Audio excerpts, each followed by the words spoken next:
Hello everyone.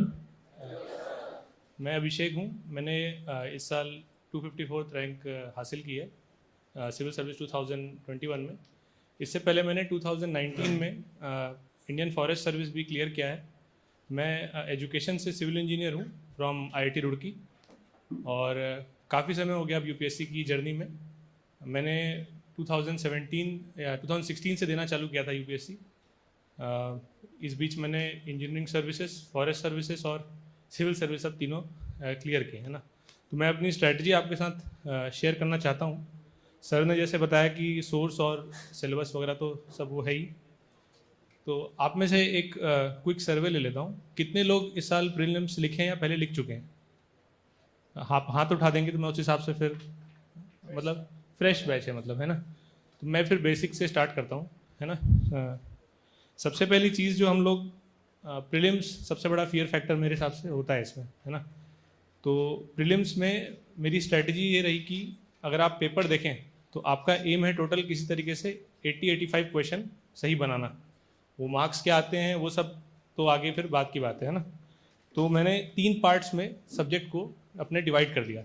एक जो मेरे को बहुत डिटेल में पढ़ने हैं, दूसरा जिसमें मेरे को सिलेक्टिव पढ़ना है, और तीसरा पार्ट जिसमें मैं केवल ऊपर ऊपर से देख लूँगा, नाम याद कर लूँगा, डिटेल याद कर लूँगा। तो डिटेल में जो पढ़ने वाले सब्जेक्ट हैं पहले, जैसे कि आपका मॉडर्न इंडिया हो गया, इकोनॉमिक्स हो गया, वर्ल्ड ज्योग्राफी हो गया और पॉलिटी हो गया, इसको आपको बहुत अच्छे से पढ़ना है। इसमें अपने को एक अंडरस्टैंडिंग डेवलप करनी है ताकि अपन पेपर में इससे कोई भी क्वेश्चन आए तो अपन उसको मिस ना करें। इससे अपन इंश्योर कर लेंगे अपने 70 मार्क्स लगभग एक बेस सा बन जाएगा, फिर उसके ऊपर आप वो कर सकते हैं, ऐड ऑन कर सकते हैं।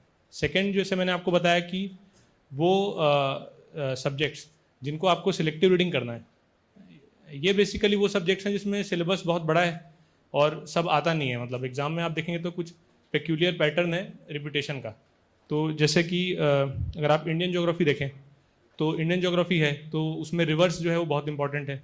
माउंटेन पासेस, ग्लेशियर्स, आप देखेंगे अगर क्वेश्चन उठा के तो हर साल आपको 2 क्वेश्चन, एक क्वेश्चन रिवर्स का, ग्लेशियर का, इस टाइप का मिल जाएगा, है ना। तो इसको मैं उस कैटेगरी में रखूँगा। उसके अलावा आपका जैसे मिडेवल इंडिया है ना। तो मिडेवल इंडिया आप देखेंगे इस साल के पेपर में भी 2 क्वेश्चन। मिडेवल इंडिया में स्टोरी इतनी इंपॉर्टेंट नहीं है अगर आप देखेंगे तो।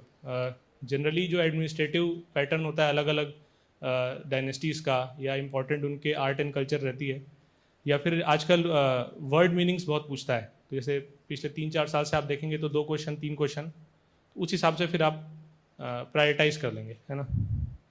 उसके अलावा इन्वायरमेंट जो है ये बहुत इंपॉर्टेंट कंपोनेंट बन गया है जब से फॉरेस्ट सर्विस इसके प्रीलिम्स में ऐड हुआ है।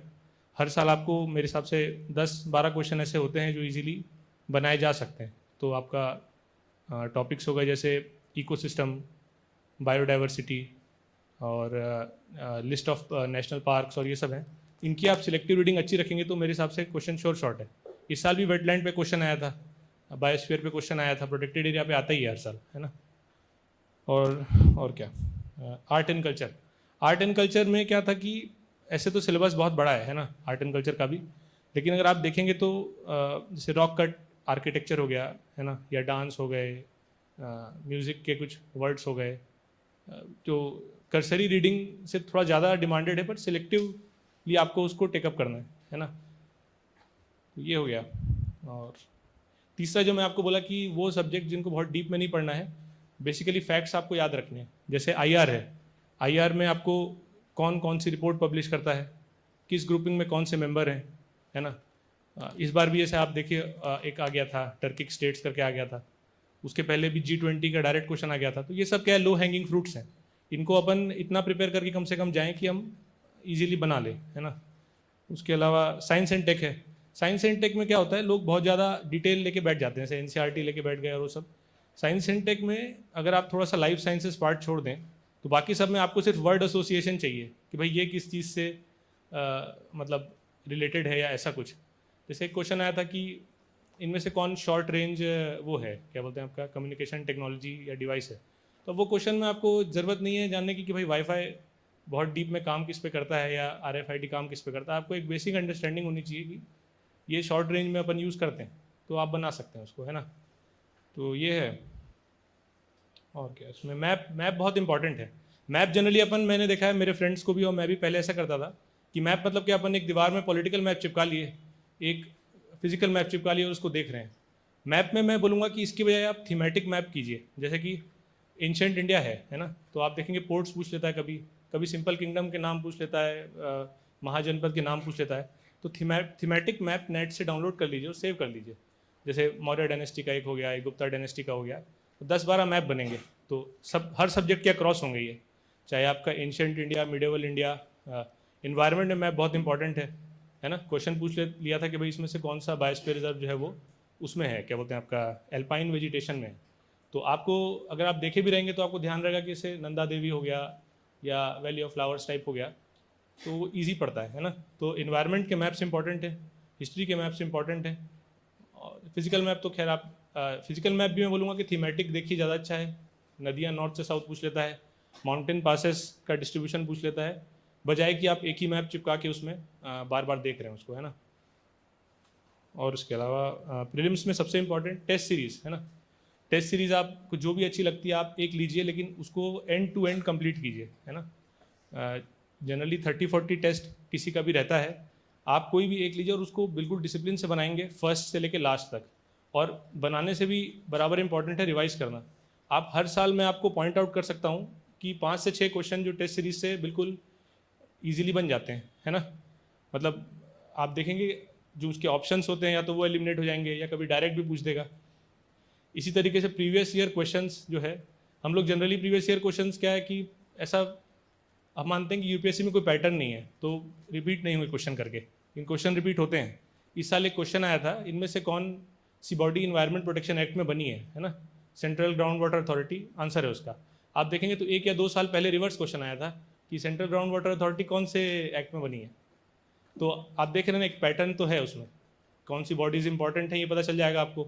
यूपीएससी का दायरा पता चल जाएगा कि भाई मिडेवल इंडिया मतलब यूपीएससी कहाँ तक जाता है, या एंशिएंट इंडिया मतलब कहाँ तक जाता है। इसी तरह बुद्धिज्म जैनिज्म है, आप प्रीवियस ईयर क्वेश्चन करेंगे तो आपको पता चल जाएगा कि कौन कौन से जो सेक्ट हैं उसके वो जनरली यूपीएससी के उसमें हैं, क्या बोलते हैं, रेंज में है। तो एक मेरे हिसाब से प्रीवियस ईयर क्वेश्चन काफ़ी अच्छा वो है, क्या बोलते हैं आपका, मतलब सिलेबस यूपीएससी के पॉइंट ऑफ व्यू से जज करने का एक तरीका है ना। समझ आ रहा है ना सबको? ज़्यादा स्पीड है तो मैं स्लो कर दूंगा, ठीक है। अब ये तो हो गया प्रीलिम्स का मोटा मोटी पढ़ने का तरीका, है ना। अब प्रीलिम्स में एग्ज़ाम अटेम्प्ट किस तरीके से करना है ये मतलब काफ़ी इम्पॉर्टेंट है ना। मैंने 3 बार लगातार 2019, 20, 21 में फॉरेस्ट सर्विस का कट ऑफ क्लियर किया है सिविल सर्विस प्रीलिम से। मतलब कट ऑफ से लगभग 15 से 20 नंबर लगभग ज़्यादा, 15 नंबर ज़्यादा कम से कम लाए, है ना। इन तीनों अटैम्प्ट में मेरी एग्जैक्टली सेम स्ट्रेटजी थी पेपर अटैम्प्ट करते वक्त, और उसी पैटर्न में नंबर आए, उतने ही क्वेश्चन अटैम्प्ट किए। तो आपको एक अपने लिए जैसा सर कह रहे थे कि कोई जादू की छड़ी नहीं है, आपको खुद अपने लिए एक वो डिवाइस करना होगा कि मेरे को कितने क्वेश्चन अटैम्प्ट करना अच्छा है, मेरा एक्यूरेसी कितना आता है। फिर भी मैं एक आपको ब्रॉड गाइडलाइन देता हूँ, है ना। जैसे मैं हमेशा एग्जाम में एम करके आता हूँ कि 85 क्वेश्चन कम से कम अटैम्प्ट करने हैं मेरे को, है ना। तो उसको मैं 3 पार्ट में ब्रेकअप कर देता हूँ। जैसे फर्स्ट पार्ट हो गया तो मैं जनरली 50 क्वेश्चंस के आसपास, अगर आप अच्छे से पढ़ के गए हैं सब कुछ, तो आप 45 से 50 क्वेश्चन फर्स्ट राउंड में अटैम्प्ट कर लेंगे। इससे आपके 70-80 नंबर लगभग सॉलिडिफाई हो जाएंगे। उसके बाद आप नेक्स्ट राउंड जाएंगे। ये वो क्वेश्चन है जिसमें आप श्योर हैं, या तो मतलब अगर 100% नहीं तो आपको पता है कि बाकी 3 ऑप्शन तो नहीं है, यही होगा, तो ये आपके बेस हो गए। इसके बाद फिर अपन जाएंगे, आप देखेंगे मल्टीपल स्टेटमेंट क्वेश्चंस आते हैं, है ना। तो बहुत सारे ऐसे क्वेश्चन होंगे जो 50-50 आपके होंगे कि आप 2 ऑप्शन तक ले आए, या तो फिर बी होगा या सी होगा, है ना, और बाकी में आप श्योर हैं कि ए और डी तो नहीं होगा। तो ऐसे क्वेश्चनों को अपने को छोड़ना नहीं है ना। इसको बोलते हैं मतलब गेस वर्क तो नहीं है ये पूरी तरीके से। आप उन 2 क्वेश्चनों में कोई लॉजिक ढूंढने की कोशिश करेंगे जिससे आप एक को एलिमिनेट कर सकें, है ना। आपके लॉजिक गलत होंगे कई बार क्योंकि आपको तो पता नहीं उसके बारे में, लेकिन by mayor probability and statistics, क्योंकि एक क्वेश्चन गलत होने पे 1/3 क्वेश्चन जितने मार्क्स जाते हैं, और सही हो गया तो सही हो गया। तो अगर आप 50-50 भी स्प्लिट अटेन कर पाए इस गेस वर्क में, इंटेलिजेंट गेस वर्क में, तो आपके नंबर ऐड हो जाएंगे, 10 नंबर 12 नंबर ऐसे ऐड हो जाएंगे, है ना। इसी तरीके से फिर थर्ड राउंड हो गया। अब मान लीजिए आपके क्वेश्चन इन दोनों को करने के बाद भी 70-75 तक हो पाते हैं, उससे ज़्यादा मुश्किल हो जाता है कभी कभी। तो फिर आपको क्या करना पड़ेगा, थोड़ा सा रिस्क लेना पड़ेगा, है ना। फिर अब आप जो तीसरा राउंड अटेम्प्ट करेंगे वो इस क्या बोलूं, थोड़ा गैम्बल से अटेम्प्ट करेंगे कि मान लीजिए कुछ पूछा, है ना, और आपको लगता है कि भाई मैंने ये नहीं सुना है, तो आप इस अजम्पशन से चलेंगे कि क्योंकि मैंने इतना पढ़ा है और मैंने ये नहीं सुना है तो ये नहीं होगा। आप समझ रहे हैं ना, रिवर्स एलिमिनेशन हो गया, खुद पे फेथ रखते हुए। ब्लाइंड गेस का मैं वो नहीं करता, क्या बोलते हैं, एंडोर्समेंट नहीं करता, लेकिन अगर आपको कभी कभी इंट्यूशन भी हो जाती है पढ़ते पढ़ते कई सालों से, तो आप उसको भी कर सकते हैं। जैसे एक क्वेश्चन आया था, इसमें से कौन सा प्रोटेक्टेड एरिया कावेरी वैली में नहीं है, ऐसा कुछ आया था, याद नहीं मेरे को, लास्ट ईयर।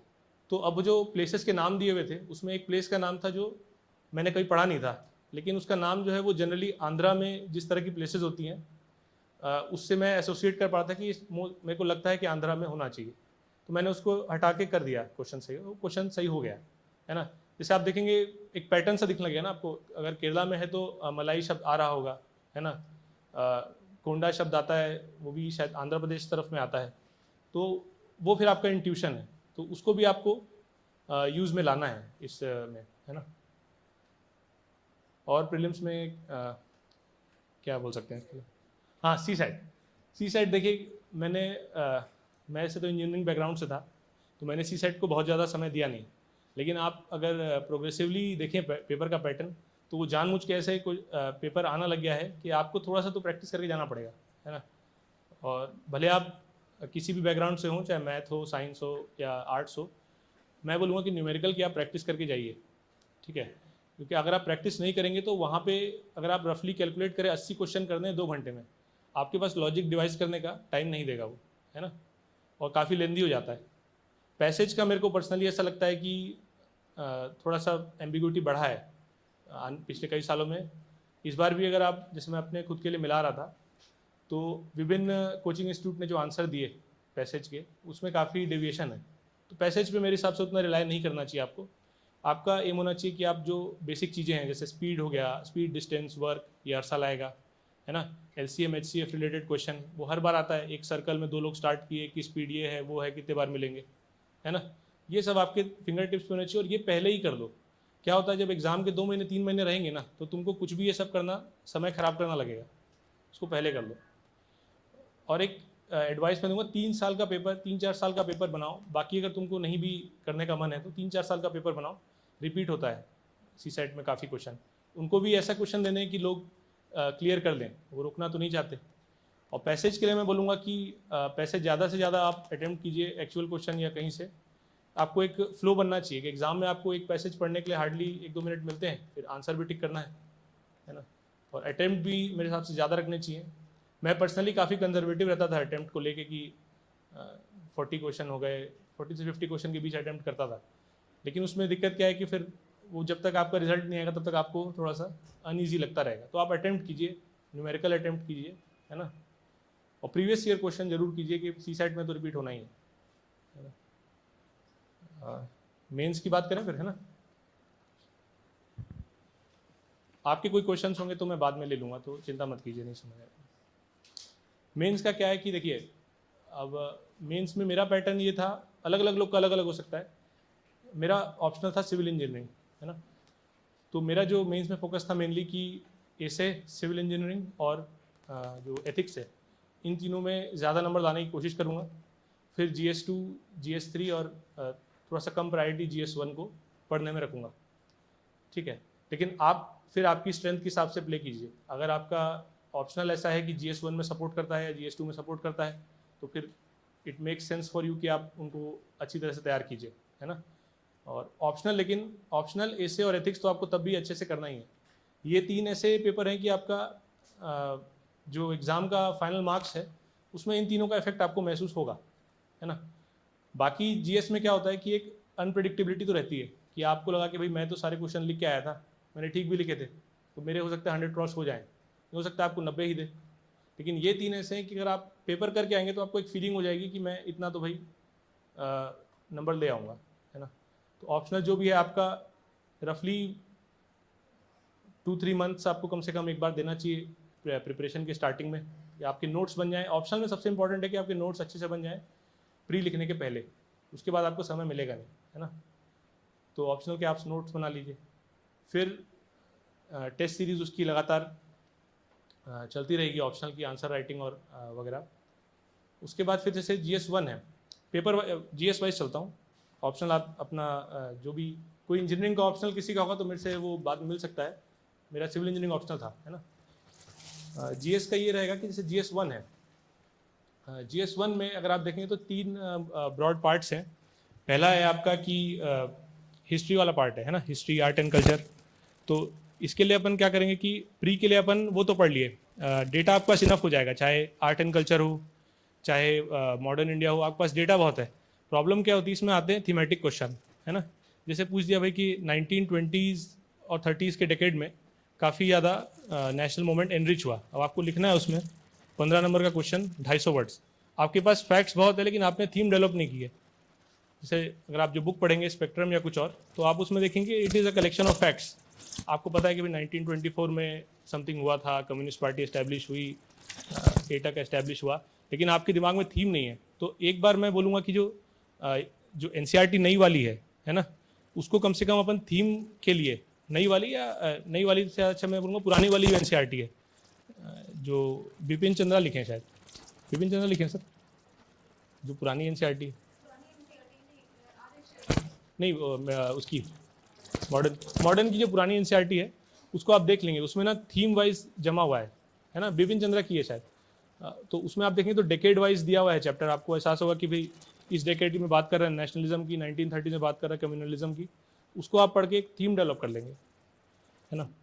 उसके बाद फिर क्या, आर्ट एंड कल्चर है। आर्ट एंड कल्चर में भी सेम है आपके पास। आर्ट एंड कल्चर में बोलूँगा प्रीवियस ईयर क्वेश्चंस और जो टेस्ट सीरीज के क्वेश्चंस होते हैं उसको आप ज़रूर देख लीजिए, कि फिर वही बात है, आपके पास कलेक्शन ऑफ फैक्ट्स है, क्या जनता में है केव, एलोरा में है केव, लेकिन अब क्वेश्चन पूछ दिया कि rock cut architecture is reflection of India's art and culture, तो आपको उसको एक सूत्र में पिरोना है ना, ताकि आपका आंसर अच्छा बन जाए। पोस्ट इंडिपेंडेंस का मैं पर्सनली मतलब उसकी प्रिपरेशन उतनी करके जाता नहीं हूँ, क्योंकि उसके एक ही क्वेश्चन आता है ना। लेकिन अगर किसी के पास समय है तो एक बार उसको ज़रूर पढ़ना चाहिए, कि फिर वही है लो हैंगिंग फ्रूट्स आते हैं उसमें, कि लैंड रिफॉर्म आ गया, ठीक है, या आपका भूदान मूवमेंट आ गया था, तो आप प्रिपेयर कर लीजिएगा उसको। लेकिन आप मार्क्स कितने का आ रहा है उसको एनालाइज करके ही अपना GS1 में टाइम डिस्ट्रीब्यूट करेंगे। सिलेबस बहुत बड़ा है इसका, है ना। ऐसी वर्ल्ड हिस्ट्री है, वर्ल्ड हिस्ट्री में अर्जुन देव आप पढ़ सकते हैं, है ना। वर्ल्ड हिस्ट्री में प्रीवियस ईयर क्वेश्चंस कर लीजिए, इसमें भी वही है, थीम वाली बात है ना। इसके बाद आया society, Indian society. Indian society जो है, ये मैं पर्सनली काफ़ी स्ट्रगल किया हूँ पहले इस टॉपिक पे। इस पर आपको एक बेसिक अंडरस्टैंडिंग होनी चाहिए डेफिनेशंस की, और किसका मीनिंग क्या है ना। इतना इंपॉर्टेंट है, इसको बहुत पढ़ना नहीं है, इसको बहुत लिखना है। इसमें अगर आप क्वेश्चंस देखेंगे तो हर आदमी, मैं आज भी आपके सामने 2 क्वेश्चन रखूंगा तो आपके पास राय है उस पर एक्सप्रेस करने की, बहुत टिपिकल क्वेश्चन नहीं आते। आपको उसको लिखना ज़्यादा है ताकि आप रिफाइन कर सकें, है ना। इसमें गलती क्या करते हैं लोग, कि पढ़े जा रहे हैं, तो इसमें आपको डेफिनेशन आनी चाहिए, आपको अंडरस्टैंडिंग आनी चाहिए कि किस चीज़ का मतलब क्या है। जैसे कल्चर है, कल्चर मतलब केवल आर्ट एंड डांस नहीं होता, कल्चर में आपका आ जाएगा वैल्यू सिस्टम क्या है ना, ट्रेडिशनल नॉलेज क्या है ना, एथनिक मेडिसिन वाली बात आ गई। तो आपको एक पर्सपेक्टिव डेवलप कर लीजिए और डेफिनेशन पढ़ लीजिए, उसके अलावा फिर आंसर लिखिए। ज्योग्राफी तो फैक्चुअल सब्जेक्ट ही है, आपको फैक्चुअली पढ़ना पड़ेगा। इसको आप इन्वायरमेंट के साथ पढ़ सकते हैं, इन्वायरमेंट के क्वेश्चंस से मिलते जुलते आते हैं ज्योग्राफी के क्वेश्चंस आजकल। जैसे पूछ लिया था कि भाई जो इंडिया के फॉरेस्ट रिसोर्सेज हैं उनकी स्टेटस क्या है और इसका क्लाइमेट चेंज पे क्या फ़र्क पड़ता है। या इस साल आ गया था एंटार्क्टिक और आर्कटिक पे क्लाइमेट चेंज का डिफरेंस क्या है, क्योंकि आप टॉपिक ज्योग्राफी में आप सिलेबस ढंग से पढ़िए, उसमें एक अलग से टॉपिक है कि effect of climate change on different geophysical phenomena, है ना। तो ये हो जाएगा। GS2 मेरे हिसाब से थोड़ा प्रेडिक्टेबल है 1 और 3 की तुलना में। GS2 में जो पॉलिटी वाला पार्ट है उसको आप बहुत स्ट्रॉन्ग करके जाइए, क्योंकि आप उसको प्री में पढ़ने वाले हैं। इसमें ना जो छोटे टॉपिक होते हैं उसको हम अक्सर नेगलेक्ट कर देते हैं, जैसे प्रेशर ग्रुप है, NGO है, और हम क्या है फिर जनरली बड़े टॉपिक पे फोकस करते रहते हैं, फेडरलिज्म हो गया, है ना। लेकिन जो छोटे टॉपिक हैं वो आपके शॉर्ट क्वेश्चन है। आपको हर साल के पेपर में एक क्वेश्चन मिलेगा प्रेशर ग्रुप का, एक क्वेश्चन मिलेगा NGO का, एक क्वेश्चन मिलेगा SHG का, है ना। इनमें भी वही है, इनमें एक ही क्वेश्चन आएगा और बेसिक अंडरस्टैंडिंग से बन जाएगा। तो इसमें आपको क्या करना है, सिंगल पेज नोट्स बनाने हैं, है ना। क्या है, डेफिनेशन क्या है, उसके एक आध सक्सेस स्टोरी सी पता होनी चाहिए, जैसे कुटुम्बश्री लिख देते हैं अपन एसएचजी में, एनजीओ में है जैसे अक्षय पात्रा हो गया या कोई भी, आपको जो भी याद रखने में ईजी रहे। इसमें भी सोसाइटी वाली अप्रोच रखनी है कि आपको मतलब पता होना चाहिए, आपको ये पता होना चाहिए, एग्जाम्पल्स पता होने चाहिए, और आपको कंट्रोवर्सीज पता होनी चाहिए, है ना, क्योंकि क्वेश्चंस होते हैं उसमें आपको क्रिटिकल एनालिसिस करना है कि भाई इट इज़ नॉट द क्या होना चाहिए सिल्वर बुलेट कि इसके अलावा कुछ नहीं, आपको हर किसी की खामियां पता होनी चाहिए। जैसे इस बार क्वेश्चन आया था कि भाई एनजीओ में, इस बार या पिछले बार आया था कि एनजीओ जो है वो इंपॉर्टेंट है गवर्नेंस में, तो उसमें आपको उसकी वो पता होनी चाहिए शॉर्ट कमिंग्स, कि भाई ग्रीन पीस का एक केस था, उसमें बोला कि डेवलपमेंट को हिंडर कर रहा है या कुछ, दोनों साइड आपका, लेकिन एक पेज का नोट्स होना चाहिए, बहुत ज़्यादा इसमें रीडिंग नहीं करनी है, आंसर लिखने हैं इसमें। इसके अलावा आईआर जो है, आईआर आप प्री के लिए जो पढ़ते हैं तो आप केवल नाम ग्रुपिंग के हो गए, कौन कहाँ है, इस टाइप की चीज़ें पढ़ते हैं। मेंस में जब हम आईआर पढ़ते हैं ना तो थोड़ा सा डेप्थ के साथ पढ़ते हैं, इंटरलिंक करते हुए। जैसे वर्ल्ड ट्रेड ऑर्गेनाइजेशन है ना, तो WTO में आपको सारी कॉन्ट्रोवर्सीज पता होनी चाहिए, है ना, उसकी कुछ स्ट्रक्चरल लिमिटेशंस होंगी कि जब से बना है तब से ही भाई ये खामी तो उसमें चल रही है, तो आपको थोड़ा अंडरस्टैंडिंग से पढ़नी है इंपॉर्टेंट इंटरनेशनल ऑर्गेनाइजेशन और bilateral relation with important countries. तो इंपॉर्टेंट कंट्रीज हो गया आपका जो हमारा नेबरहुड हो गया, जो साउथ ईस्ट एशिया हो गया, इंडो पैसिफिक चल रहा है आजकल, है ना, वर्ल्ड पावर्स हो गई, तो इसको आप थरोली पढ़ेंगे मेंस के लिए, है ना। इसमें आपको क्वेश्चन सिंपल नहीं आएगा, इसमें क्वेश्चन एनालिटिकल आएगा कि आपसे पूछ दिया भाई, जैसे यूएस इंडिया रिलेशन पे 1 या 2 साल पहले क्वेश्चन आया था, तो वो बहुत समझने वाला क्वेश्चन था, एक स्टेटमेंट दे दी थी और फिर आपसे आपका मत पूछा था उस पर, है ना, कि भाई यूएस जो है इंडिया के लिए अपनी स्ट्रैटेजी में प्लेस नहीं फाइंड कर पा रहा है, तो आपको उस पर कमेंट करना था, तो आपको डेप्थ होनी चाहिए इसमें। एडिटोरियल ज़रूर पढ़ें इसमें, इंडियन एक्सप्रेस में सी राजा मोहन के आते हैं एडिटोरियल, और सुहासिनी हैदर लिखती हैं हिंदू में, है ना, इसमें आप एडिटोरियल पढ़ेंगे तो आपका पर्सपेक्टिव खुलेगा, क्योंकि हमारे लिए नेचुरल सब्जेक्ट है नहीं आईआर, जिनका भी पॉलिटिकल साइंस ऑप्शनल नहीं है। और GS2 में जो गवर्नेंस में स्कीम्स वाले पार्ट है ना, स्कीम्स और आपका जो वीकर सेक्शंस की बात है, इसमें आपके पास फैक्ट्स बहुत होने चाहिए, डेटा होना चाहिए।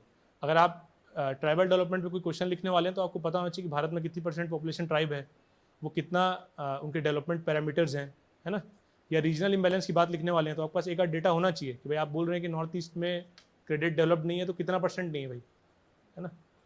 और स्कीम्स आपके फिंगर टिप्स होनी चाहिए, जो मेन स्कीम्स हैं, ICDS हो गया, आपका मनरेगा हो गया, इन सब के बारे में आप एनालिसिस सा कर लेंगे। जो भी बड़ी स्कीम है, बड़ी स्कीम आपको प्री पढ़ने के बाद खुद ही समझ आ जाएंगी कौन सी बड़ी स्कीम है। इन स्कीमों के केवल प्रोविजन नहीं रटने हैं, मेंस में जब पूछेगा तो वो उसका क्रिटिकल एनालिसिस पूछेगा, तो उसमें 3 चीज़ें आप हर स्कीम की प्रिपेयर करेंगे। एक, वो फ़ायदेमंद क्यों है ना, वो सोचने में बड़ा इजी लगता है कि हम एग्जाम में लिख देंगे उसके फ़ायदे, लेकिन पहले से पता होना चाहिए कि आपको 5-6 पॉइंट तो लिखने हैं। फिर उसकी शॉर्ट कमिंग्स क्या है, शॉर्ट कमिंग्स आप 2 पार्ट में स्प्लिट करेंगे, एक स्कीम के डिज़ाइन में क्या है और एक ऑपरेशंस में क्या प्रॉब्लम आती है, कि मनरेगा है तो डिलेड पेमेंट हो रहा है क्या, है ना। अब डिलेड पेमेंट हो रहा है, ये उसकी होगी ऑपरेशनल प्रॉब्लम, लेकिन 100 ही दिन का रोजगार देता है और रूरल में ही देता है, ये हो गई उसकी स्ट्रक्चरल प्रॉब्लम, अर्बन को नहीं कवर करता, है ना। इस टाइप से आप बना लेंगे। फिर अगर आप थोड़ा सा प्रोलॉन्ग तैयारी कर रहे हैं अगर, तो मैं एडवाइस करूँगा कि कुछ स्टेट्स में, हर स्टेट कोई ना कोई स्कीम में कुछ बेस्ट कर रहा होता है। जैसे हमारा छत्तीसगढ़ डिसेंट्रलाइज प्रोक्योरमेंट के लिए आपको हर जगह नाम मिलेगा, है ना, तो हर स्कीम में एक आध सक्सेस स्टोरी पता होनी चाहिए, केवल नाम, आपको डिटेल नहीं पढ़नी क्या सक्सेस किया क्यों किया।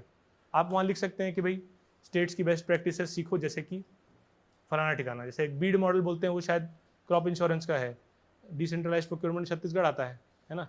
ऐसी उड़ीसा की स्कीम थी, कर्नाटका की स्कीम थी, उसके लिए फार्मर्स को इनकम सपोर्ट, इन्वेस्टमेंट सपोर्ट देने के लिए। हर स्कीम का आप बनाने की कोशिश करेंगे, वो आपको आ भी जाएगा, जैसे आप अखबार पढ़ते रहेंगे, करंट अफेयर्स पढ़ते रहेंगे, तो है ना। GS2 में बाकी पॉलिटी वाला पार्ट तो आप स्ट्रॉन्ग करके जा ही रहे हैं, तो उसमें आंसर राइटिंग कीजिए, बेसिक्स पढ़िए, आर्टिकल वगैरह आपके फिंगर टिप्स पे होने चाहिए।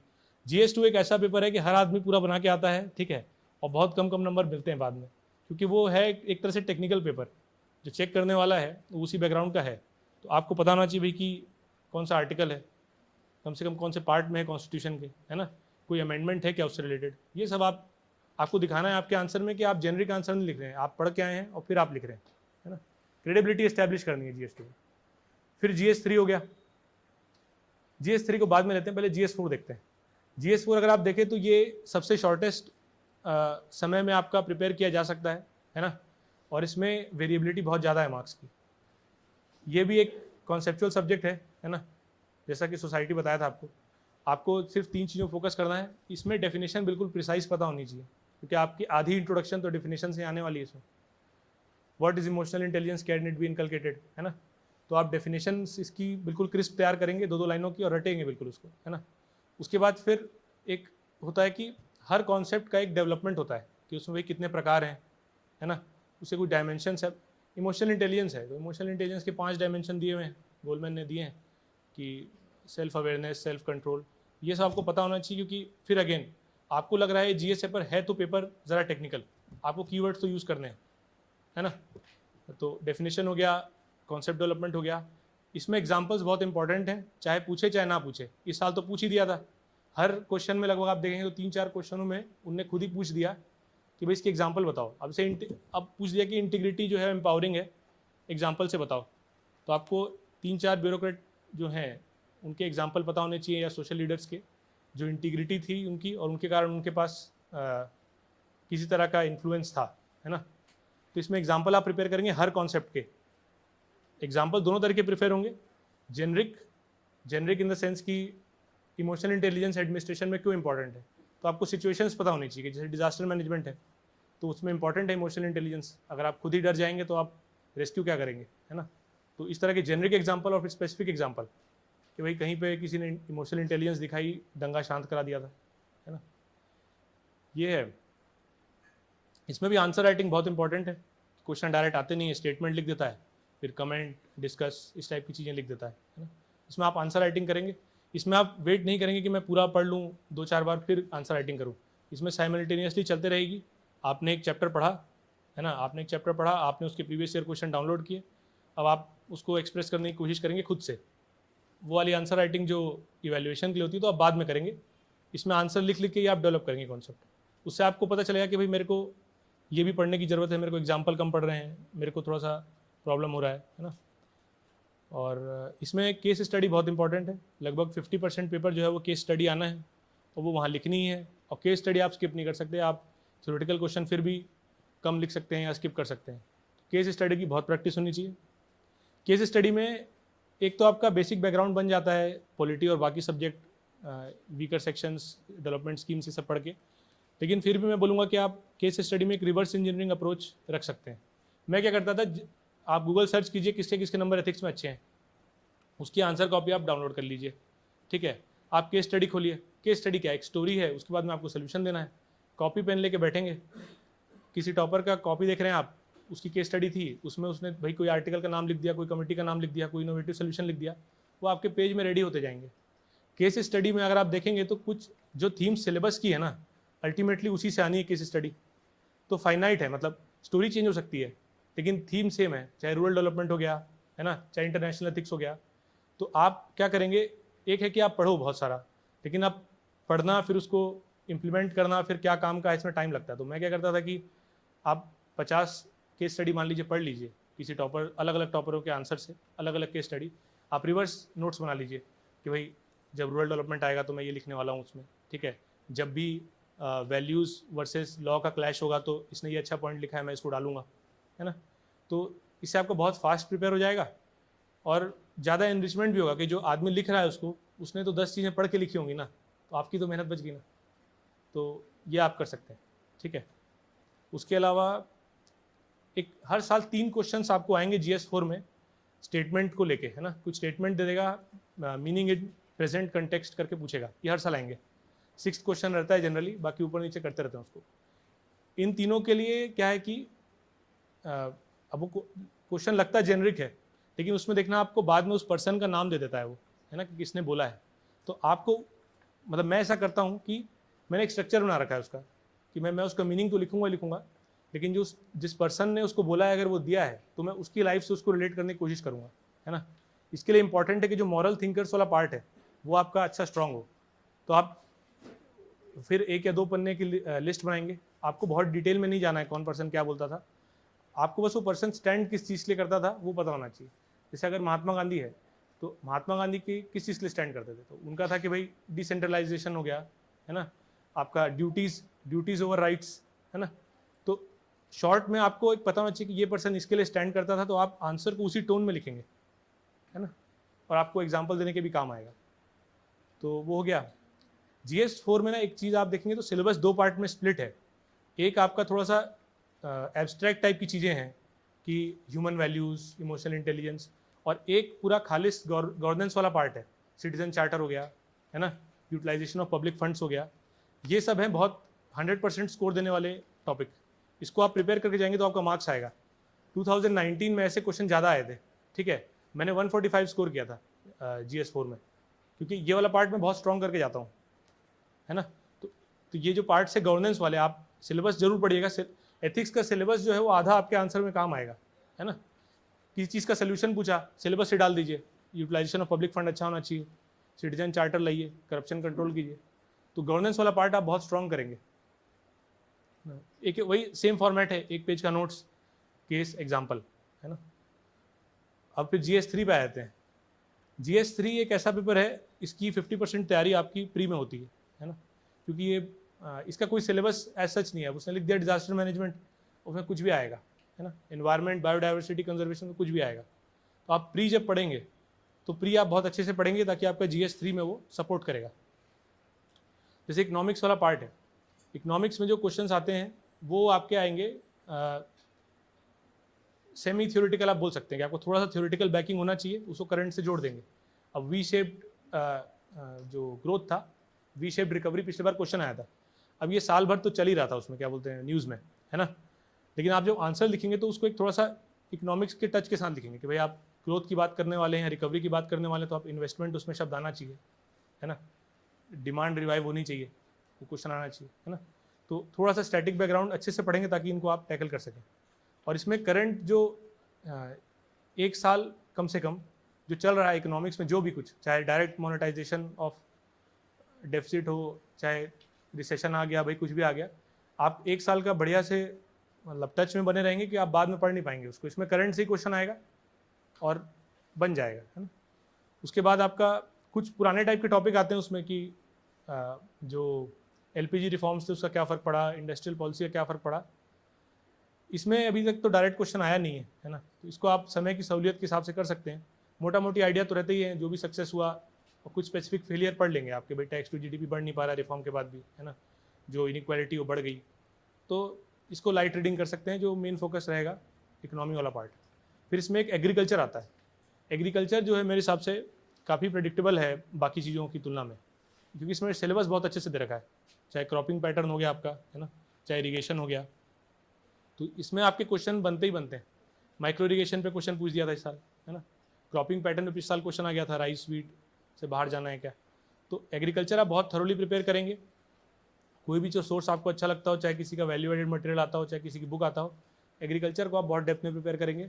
एग्रीकल्चर में जेनरिक आंसर हर आदमी लिख के आएगा, और उसको फिर उतने अच्छे नंबर नहीं मिलेंगे कि सबके उतने ही लिखा रहा है ना। तो थोड़ा सा आपको पता होना चाहिए कि भाई इंडिया में राइस जो है बहुत उगाते हैं, ईस्ट में उगा रहे हैं, वेस्ट में वीट उगा रहे हैं, वीट उगाने से प्रॉब्लम क्या आ रही है ना। अब स्टेबल बर्निंग का क्वेश्चन आया तो आपको पता होना चाहिए कि पंजाब में एक लॉ है जिसके कारण सोइंग डिले हो जाती है ना। तो थोड़ा सा एग्रीकल्चर को आप काफ़ी स्ट्रांगली प्रिपेयर करेंगे। उसमें जो भी लिखा है सिलेबस में हर वर्ड इंपॉर्टेंट है, क्योंकि वो हर वर्ड एक क्वेश्चन बनेगा, तो आप उसको ढंग से पढ़ेंगे, है ना। फिर साइंस एंड टेक हो गया। साइंस एंड टेक काफ़ी मतलब एमॉर्फस टाइप है कि उसका कोई बाउंड्री नहीं है। फिर भी आप 2-3 चीज़ें देखेंगे, जैसे कि बायोटेक्नोलॉजी हो गया, है ना, स्पेस हो गया, और आपका इन्वायरमेंटल रिलेटेड जो साइंसेस हैं ये इंपॉर्टेंट है। इसमें क्वेश्चन आ ही जाते हैं। पिछले बार भी आया था बायोटेक पे, उसके 1 आध साल पहले भी आया था बायोटेक पे, है ना। इसको आप अच्छे से प्रिपेयर करेंगे। उसके अलावा जो इमर्जिंग टेक्नोलॉजीज़ हैं उनके बारे में बहुत डिटेल नहीं चाहिए, क्या होती है, फ़ायदा, नुकसान। नैनो टेक्नोलॉजी हो गया, क्वांटम कंप्यूटिंग हो गया, ब्लॉकचेन हो गया। जब आप प्री पढ़ेंगे ना तो आपको ये सब जहन में आ ही जाएगा आपके सुन के। आपको बस इतना थोड़ा मेहनत करना है कि जब आप उसको सुने, या तो आप एक जगह लिखते जाओ, जो भी पता चल रहा है शॉर्ट नोट्स बन जाए। बहुत ज़्यादा नहीं पढ़ना है, लेकिन आइडिया होना चाहिए। अगर आपको नहीं पता नैनो टेक्नोलॉजी की एप्लीकेशन क्या है, आप एग्जाम में नहीं सोच पाओगे, है ना। पहले से प्रिपेयर होना चाहिए। और मैं कोशिश करता हूँ कि एक जैसे एप्लीकेशन सबके याद कर लूँ, ताकि मेरे को ज़्यादा याद ना करना पड़े। तो जैसे मैंने कैटेगरी बना ली भाई कि भाई कोई भी टेक्नोलॉजी आएगी, मैं हेल्थ पे लिखने वाला हूँ उसका, एक एजुकेशन पे लिख दूंगा, एक किसी और चीज़ पे लिख दूंगा, ऐसा करके बना लीजिए, है ना। साइंस के बाद आता है इन्वायरमेंट। इन्वायरमेंट आप GS1 के साथ प्रिपेयर करेंगे।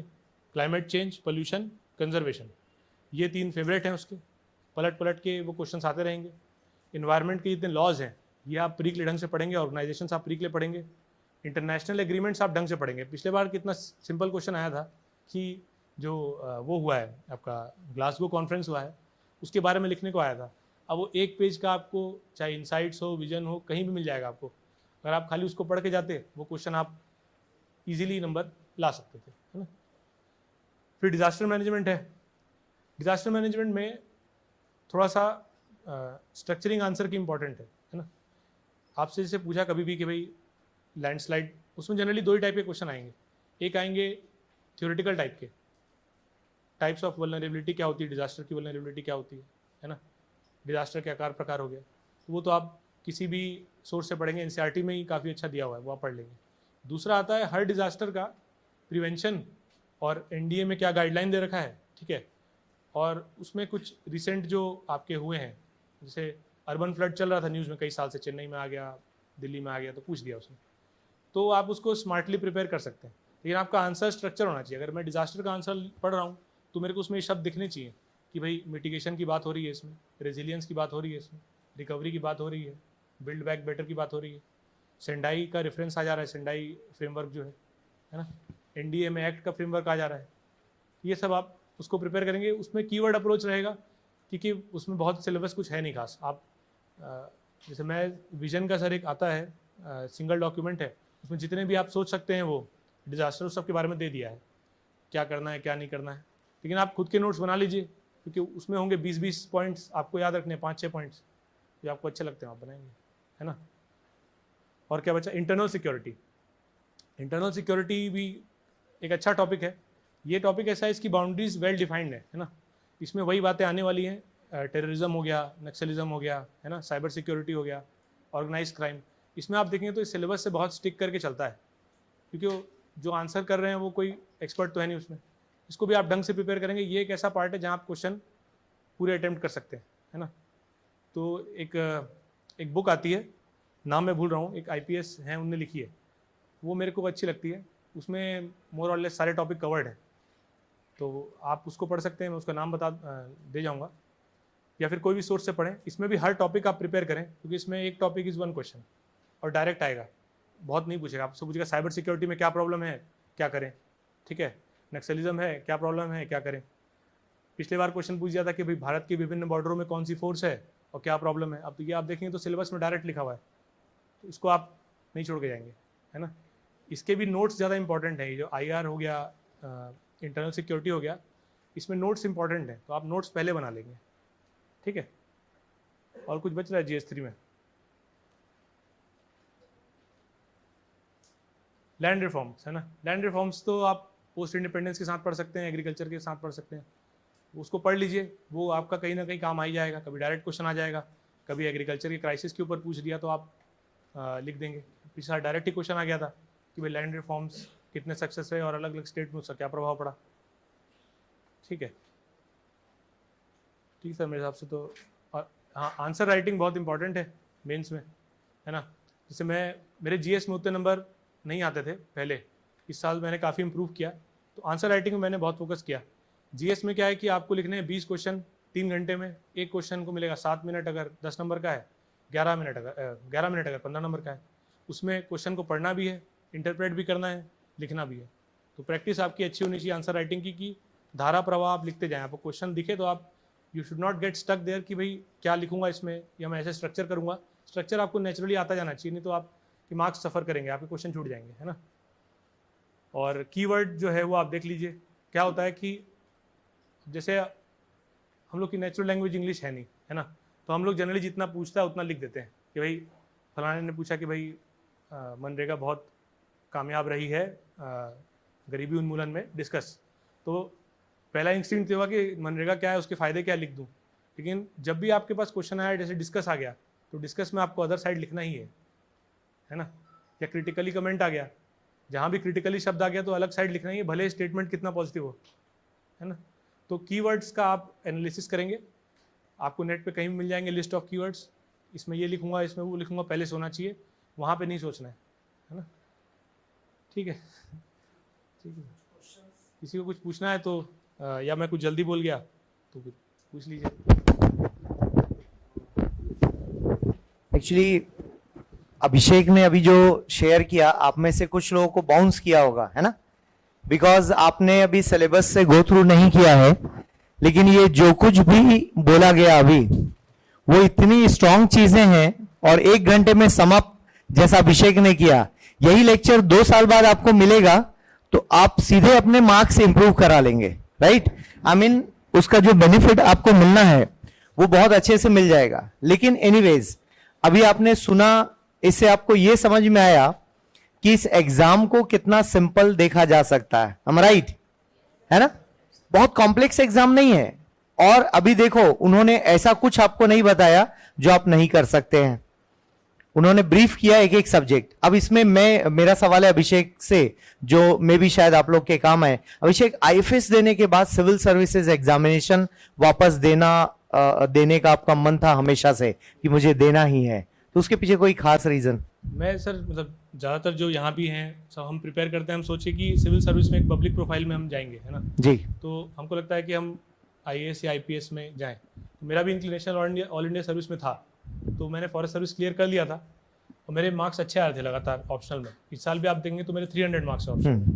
तो मेरे को लगा कि ऑप्शनल तो अच्छा ही, अगर मैं जीएस सर इंप्रूव कर लूँगा तो मैं क्रैक कर जाऊँ। बहुत बढ़िया, मैंने फिर इसलिए बहुत बढ़िया। एक्चुअली जो आईएफएस का एग्जाम होता है, इंडियन फॉरेस्ट सर्विस कहते हैं, भारतीय वन सेवा, और आईएएस का एक जो एग्जाम है, ये दोनों एग्जाम का प्रीलिम सेम होता है, राइट। आपको फॉर्म में मेंशन करना होता है कि मैं सिर्फ सीएसई दे रहा हूं या सिर्फ आईएफएस दे रहा हूं, और दोनों दे रहे हैं तो उसके लिए भी एक कॉलम होता है। तो यूपीएससी क्या करती है, फिर आपका स्कोर दोनों के लिए अलग अलग कैलकुलेट करती है, दोनों के अटेम्प्ट्स अलग अलग कैलकुलेट होते हैं, इंडियन फॉरेस्ट सर्विस और सिविल सर्विस एग्जामिनेशन। तो इंडियन फॉरेस्ट वाला क्या बनता है, डिस्ट्रिक्ट फॉरेस्ट ऑफिसर, डीएफओ कहा जाता है। जैसे जिले का कलेक्टर होता है ना, वैसे फॉरेस्ट ऑफिसर पूरे जिले का फॉरेस्ट ऑफिसर होता है, और फिर बाद में वो अलग अलग हायर पोस्ट में जाना शुरू करते हैं। सो ये इस एग्जामिनेशन की खास बात यह है कि दोनों के प्रीलिम्स में आईएएस के लिए स्कोर कम चाहिए आपको, और फॉरेस्ट सर्विस के लिए स्कोर ज्यादा चाहिए। वही सर बता रहे हैं कि उनको स्कोर ज्यादा आया है ना, तो उन्होंने स्ट्रैटेजी अपनी वैसी रखी। ओके, इंटरव्यू के बारे में पूछ लेते हैं एक बार।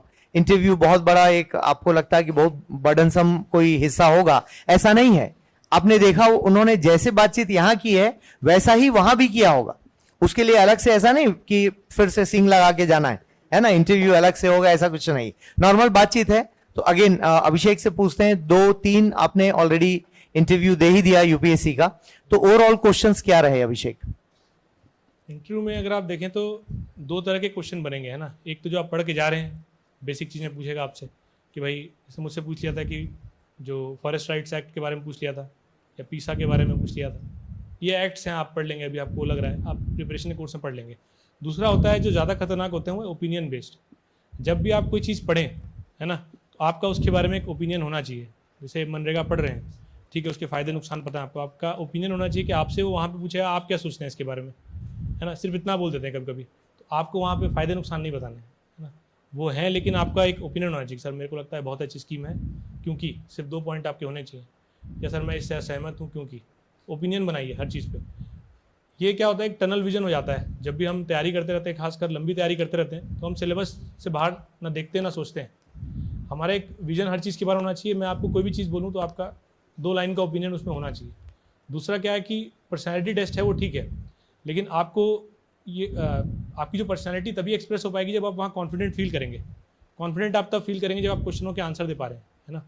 तो इंटरव्यू का तैयारी भी वही, अगर आप मेंस और प्री में थरो हैं, आपका नॉलेज बेस अच्छा है, तो आप डरेंगे नहीं वहाँ जब बैठेंगे। तो क्वेश्चन पूछना है मैं बता दूंगा, तो फिर मेरी पर्सनैलिटी आएगी, मैं कॉन्फिडेंट दिखूंगा। और दूसरा है कि ओपिनियन बनाना इंपॉर्टेंट है चीज़ों पे। जनरली हम पढ़ते जाते हैं और 2-2 लाइन का कम से कम आपको पता होना चाहिए, क्या क्यों मैं इसके लिए स्टैंड करता हूँ, क्लैरिटी होनी चाहिए वहाँ। ये देखो क्या होता है मेंस में, ये होता है कि हमको हर आंसर के दोनों पार्ट लिखने हैं। मेंस में साइड नहीं लेना होता कि अच्छा भी है खराब भी है चलो ये करते हैं, ये है मेंस का फॉर्मेट। इंटरव्यू में ऐसा नहीं करने देगा आपको। इंटरव्यू में आपको पूछेगा वो, अगर आप ऐसा करेंगे ना कि आप क्या चीज़ पे स्टैंड करते हो भाई, तो आपको थोड़ा सा उस पर वर्क करना पड़ेगा। डेफिनेटली, एग्जैक्टली होता क्या है कि इंटरव्यू ऐसा नहीं है कि फिर से वही कि एक दिन समोसा खाया और जाके इंटरव्यू बोल दिया, है ना। ऐसा नहीं होगा। आप जैसे आज हैं वैसे ही 3 साल बाद 4 साल बाद भी रहने वाले हैं। मान लो आपको बहुत ज्यादा हाथ हिलाने की आदत है बात करते, तो अब आप बैठे हैं चेयर पर, अब आपको फॉर्मल बैठे रहना, अब अचानक क्रांति आ गई मन में, सर हमारे देश में विकास होगा, है ना, लीडर आप नहीं बन सकते वहां पर। तो जैसे आप वैसे ही जाएंगे, बट मुद्दा यह है कि आपके दिमाग में कोई कंटेंट है तो वो डिलीवर होना है, और वो आपके बॉसेस हैं या सीनियर हैं ऐसा आप कह लीजिए, और उनसे एक रिपोर्टिंग सिस्टम है। तो रिपोर्टिंग में ऐसा नहीं बोलेंगे ना कि सर दोनों अच्छा लगता है, हाँ भाई आतंकवाद के बारे में क्या कहना है, सर कई बार ठीक भी है कई बार नहीं भी है, ऐसे कैसे हो सकता है। कोई एक ओपिनियन लेके जाना, वही आपको समझाया जा रहा है कि कोई एक आपका ओपिनियन होना चाहिए कि आतंकवाद के बारे में आप क्या सोचते हैं। तो ये एक दिन में तो होने से रहा, और ऐसा भी नहीं कि कोई 5 किताब इंटरव्यू में अलग से पढ़ना है। एवरी डे जो न्यूज़पेपर पढ़ रहे हैं, आप एनालाइज कर रहे हैं, उसकी कोई बेसिक थ्योरी आपको पहले से पता होगी, क्योंकि इतने साल से आप प्रिपेयर कर रहे हैं, तो कुछ तो पता होगा ना कि what does it mean by terrorism, Naxalism जब हम बोल रहे हैं तो कौन से लोग होते हैं।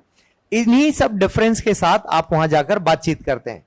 अब इस बातचीत में हो सकता है कि कुछ आपसे ऐसा, जैसे श्रद्धा लास्ट ईयर वो दी तो फिजिक्स में उन्होंने एमएससी किया, क्लियर है। अब एमएससी किया है तो मानकर चलते हैं कि आपने बिना अजय माला के एमएससी किया, अजय माला जानते हैं ना, हाँ, तो बिना अजय माला के आपने एमएससी किया, ऐसा वो मान के चलते हैं। अब लेकिन मान लो ज्ञान अजय माला वाला है, अब वो तो बड़े बड़े प्रोफेसर हैं, राइट। अब आपने अजय माला वाला ज्ञान वहां दिया तो उनको भी समझ में आ जाता है कि ये जो बच्चा है गाइड से पढ़ के एमएससी किया।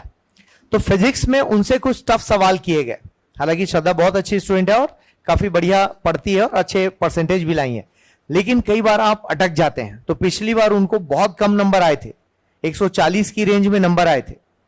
तो अब साल भर में ऐसा तो नहीं कि श्रद्धा फिजिक्स में और मास्टरी कर ली होगी, लेकिन होता क्या है कि आप अपनी गलतियों को ठीक करते हैं।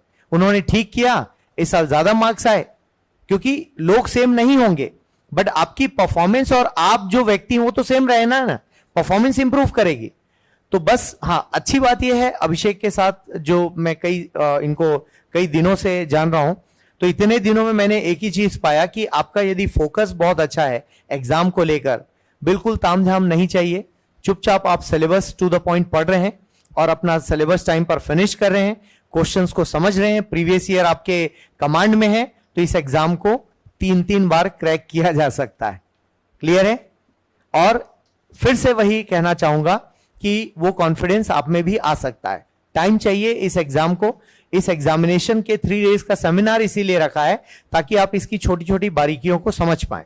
Again 3 days are not enough, लोगों को 3-3 साल लग जाते हैं समझ में आने में, तो अभी तो हम 3 दिनों की बात कर रहे हैं। बट इवन दो ये छोटे छोटे इनपुट्स हैं जो आपको बहुत काम आने वाले हैं, है ना।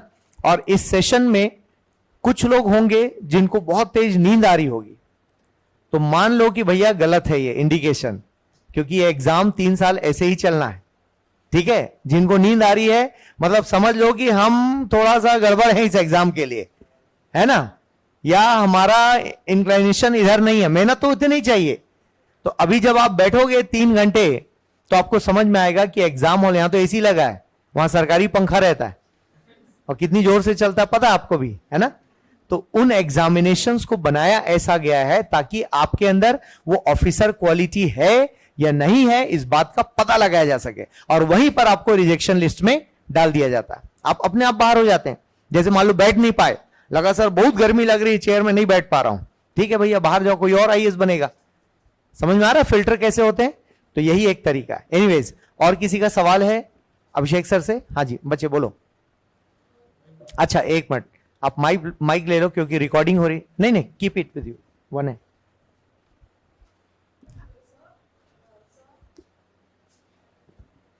ऑन है बच्चे बोलो।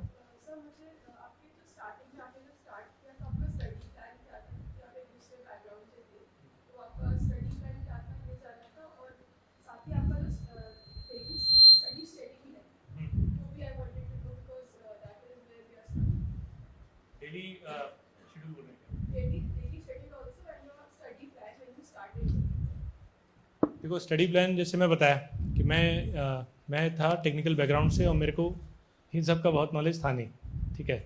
तो हमें देखो क्या होता है, आइडियली सर भी बोलेंगे मैं भी बोलूँगा सब करके जाओ, है ना। हर आदमी को अपनी स्ट्रेंथ और वीकनेस पता है, या 1 महीने के अंदर पता चल जाएगी जब पढ़ोगे तो, है ना।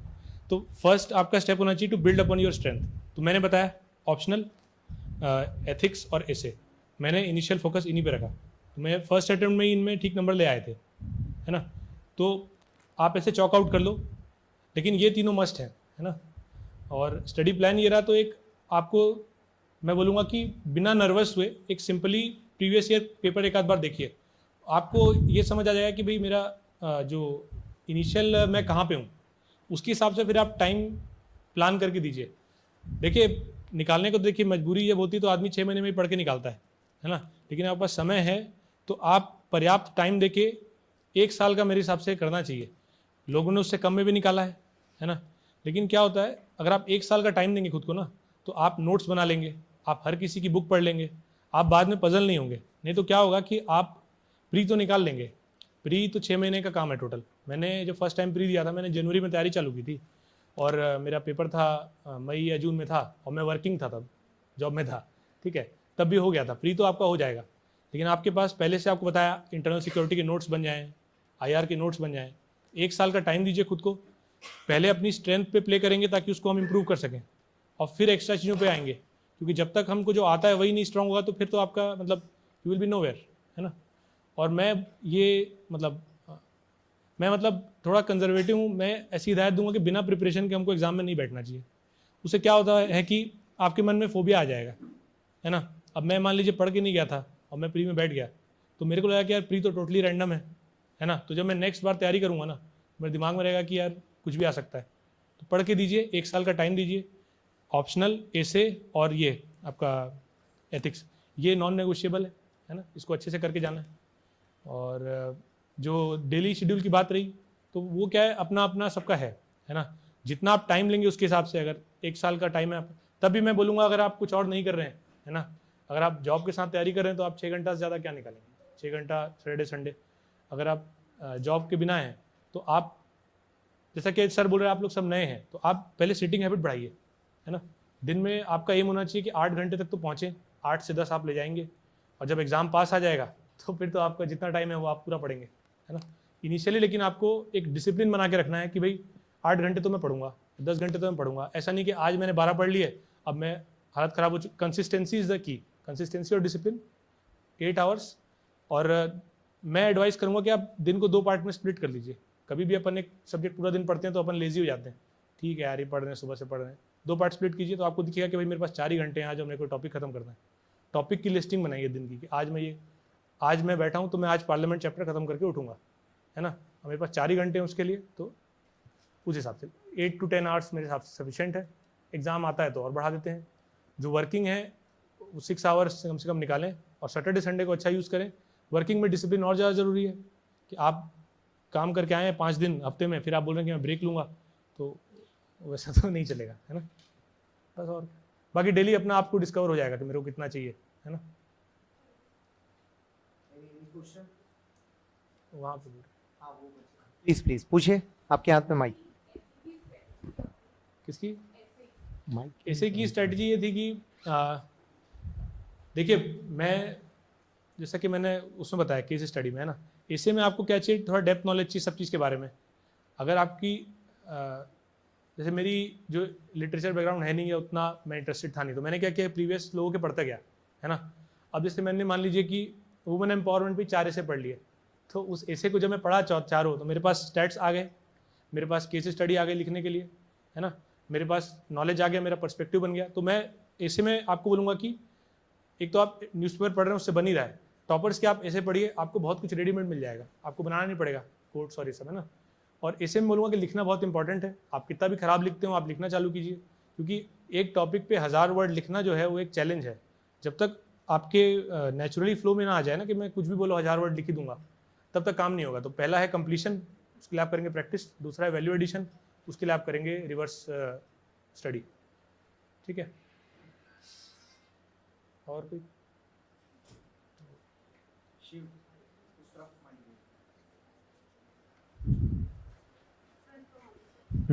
हाँ हाँ, वो एक बार वहां से फिनिश कर लेते हैं।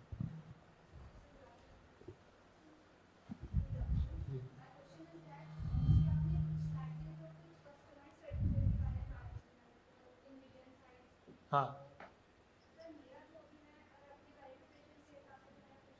जी, हाँ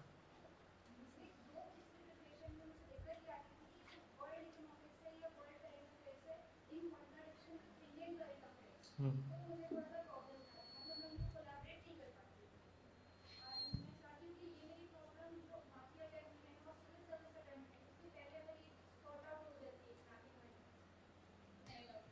वर्ल्ड के लिए आपको बताया मैं, वर्ल्ड के लिए आपको बताया मैं कि वर्ल्ड में एडिटोरियल पढ़ना है अपने को, है ना। तो जो आपकी बात मैं समझ रहा हूँ, जो करंट अफेयर रहता है वो इंडिया सेंट्रिक ज़्यादा रहेगा। आप विजन की मैगजीन ले लीजिए, कोई ले लीजिए, तो जो सी राजा मोहन है या सुहासिनी हैदर है, उनके तो 10 मिनट्स वीडियो भी आते हैं यूट्यूब में। आप उसको सुनेंगे तो आपको हर टॉपिक के बारे में कुछ पता होना चाहिए। अब कल को यही बोल दे कि भाई Eastern Mediterranean is emerging as a new theatre, तो ये तो आपको मैगजीन में नहीं मिलेगा, ये आपको एडिटोरियल में ही मिलेगा। तो एडिटोरियल आप पढ़िए, एडिटोरियल ही मेरे हिसाब से उसका बेस्ट वो है। बाकी साइट्स पे आप जाएंगे या एमईए की साइट पे जाएंगे, लोग उस पर भी जाते हैं, पर वो फिर टू मच हैसल हो जाएगा, आप ना रिवाइज कर पाएंगे ना नोट्स बना पाएंगे। तो मेरे हिसाब से ये 2 ऑथर आप फॉलो कर सकते हैं। और इसमें ना आपको एक शॉर्ट नोट्स साथ में एक कॉपी बना लीजिए, शॉर्ट नोट्स बनाते चलिए। जैसे क्वाड है, तो क्वाड बहुत चर्चा में था, तो उसके कुछ हो रहे हैं क्या। इसमें एक चीज़ और है, आईआर में कभी कभी यूपीएससी ऐसी चीज़ें पूछता है जो उस समय घटित नहीं हो रही होती, प्लान्ड होती हैं लेकिन होने के लिए। जैसे एक बार पूछा था कि क्वाड जो है वो बन रहा है, ट्रेड ग्रुपिंग बन रहा है ना। तो अब मेरे को वो क्वेश्चन में कुछ समझ नहीं आया था कि उस टाइम तो कुछ था नहीं, लेकिन आप पेपर पढ़ते रहते तो ये था कि सबके आपस में ट्रेड नेगोशिएशन चल रहे हैं। एक सप्लाई चेन रिजिलियंस इनिशिएटिव की बात हो रही थी, ब्लू डॉट नेटवर्क की बात हो रही थी। तो वो आप जब उसको पढ़ेंगे, क्या बोलते हैं, एडिटोरियल को, तो फिर आपको वो आएगा, है ना। उसको आपको प्रिपेयर करना चाहिए। बाकी लोग के लिए बोलूँगा कि एडिटोरियल ज़रूर पढ़ें, खासकर आईआर और इस टाइप के टॉपिक्स के लिए, है ना। कॉन्स्टिट्यूशन रिलेटेड मैटर में भी, जैसे सीबीआई का क्वेश्चन आया था पिछले बार, सीबीआई इन जनरल कंसेंट, तो ये आपको फैक्चुअल में नहीं मिलेगा, है ना। इसमें क्या चाहिए था कि आप एडिटोरियल पढ़ लेते, तो जो एडिटोरियल पढ़ रहा है वो जूरिस्ट होगा या नॉलेजेबल होगा उस पर्सन में, उसके बारे में, तो आपको उस एडिटोरियल में उसका लीगल बैकग्राउंड मिल जाएगा, कॉन्स्टिट्यूशनल बैकग्राउंड मिल जाएगा, क्या प्रॉब्लम मिल जाएगा। तो मेरे हिसाब से वो अच्छा है ना। और बाकी क्या है कि मैं बताया, वर्ल्ड अफेयर में आपको लास्टली कीवर्ड्स और उस पर प्ले करना पड़ता है, गेस वर्क करके कि चलो ट्रीटीज़ के नाम लिख दिए, रिसेंट डिफेंस डील ही लिख दी ट्रेड में, तो आपको मैनेज करना पड़ेगा।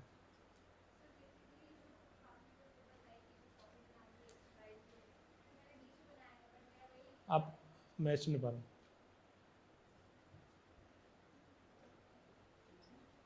जोर से बोलिए आप।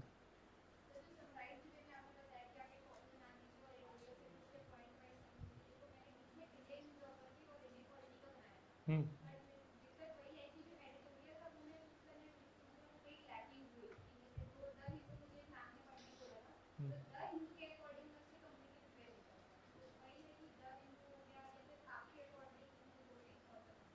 नहीं मैं बोला ना, एडिटोरियल पढ़ना है, नोट्स बनाने, नोट्स सबके नहीं बनाने, सबके बनाओगे तो फिर लास्ट में बुक बन जाएगी। जैसे आईआर मेरे को पता है कि मेरे को अच्छा नोट्स नहीं मिलने वाला है मार्केट में, तो मैं आईआर के बनाऊंगा। ये जैसे ज्योग्राफी था, ज्योग्राफी में उतना ज़रूरी नहीं था, ज्योग्राफी में मैं फिनोमिना के नाम भी लिख दूंगा, तो मेरे को कहीं ना कहीं से वो मिल जाने वाला है, चाहे डेड जोन हो गया चाहे कुछ हो गया। तो आप प्रायोरिटाइज कर लीजिए।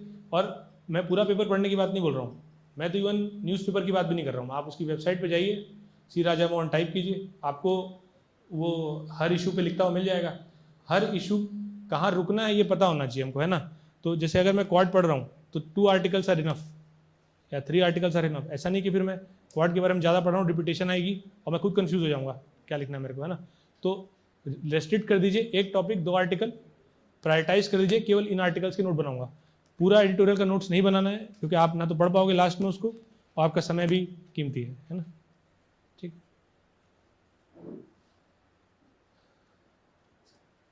अथर्व का क्वेश्चन है। हाँ बोलिए।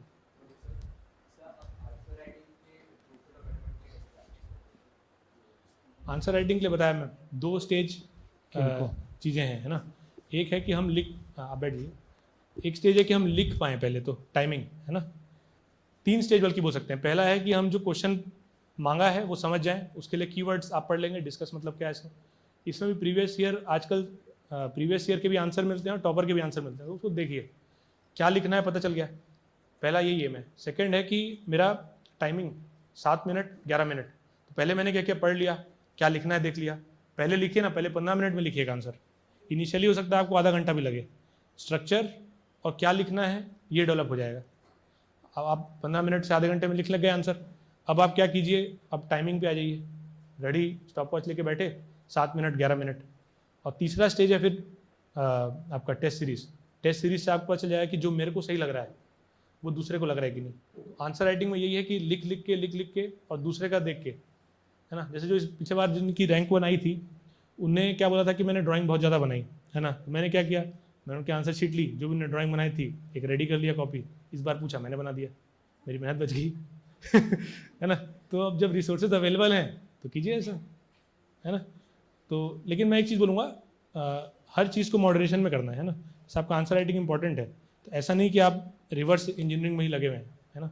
आपको टाइम बैलेंस रखना है कि पहले मैं पढ़ लूँ, डिसिप्लिन रखना है, पहले पढ़ा, टाइमिंग में लाया, फिर वैल्यू एडिशन किया, कोई स्टेप स्किप नहीं होगा। और टेस्ट सीरीज ज़रूर लिखें, है ना। हम लोग जनरली प्रेफर करते हैं कि प्री और मेंस के बीच 8 टेस्ट टोटल लिख लें, और उतने ही कम से कम पहले लिख लें। जो पहले से तैयारी कर रहे हैं उनको कम लिखना पड़ेगा, जो फ्रेश है उनको थोड़ा ज़्यादा लिखना पड़ेगा, ठीक है।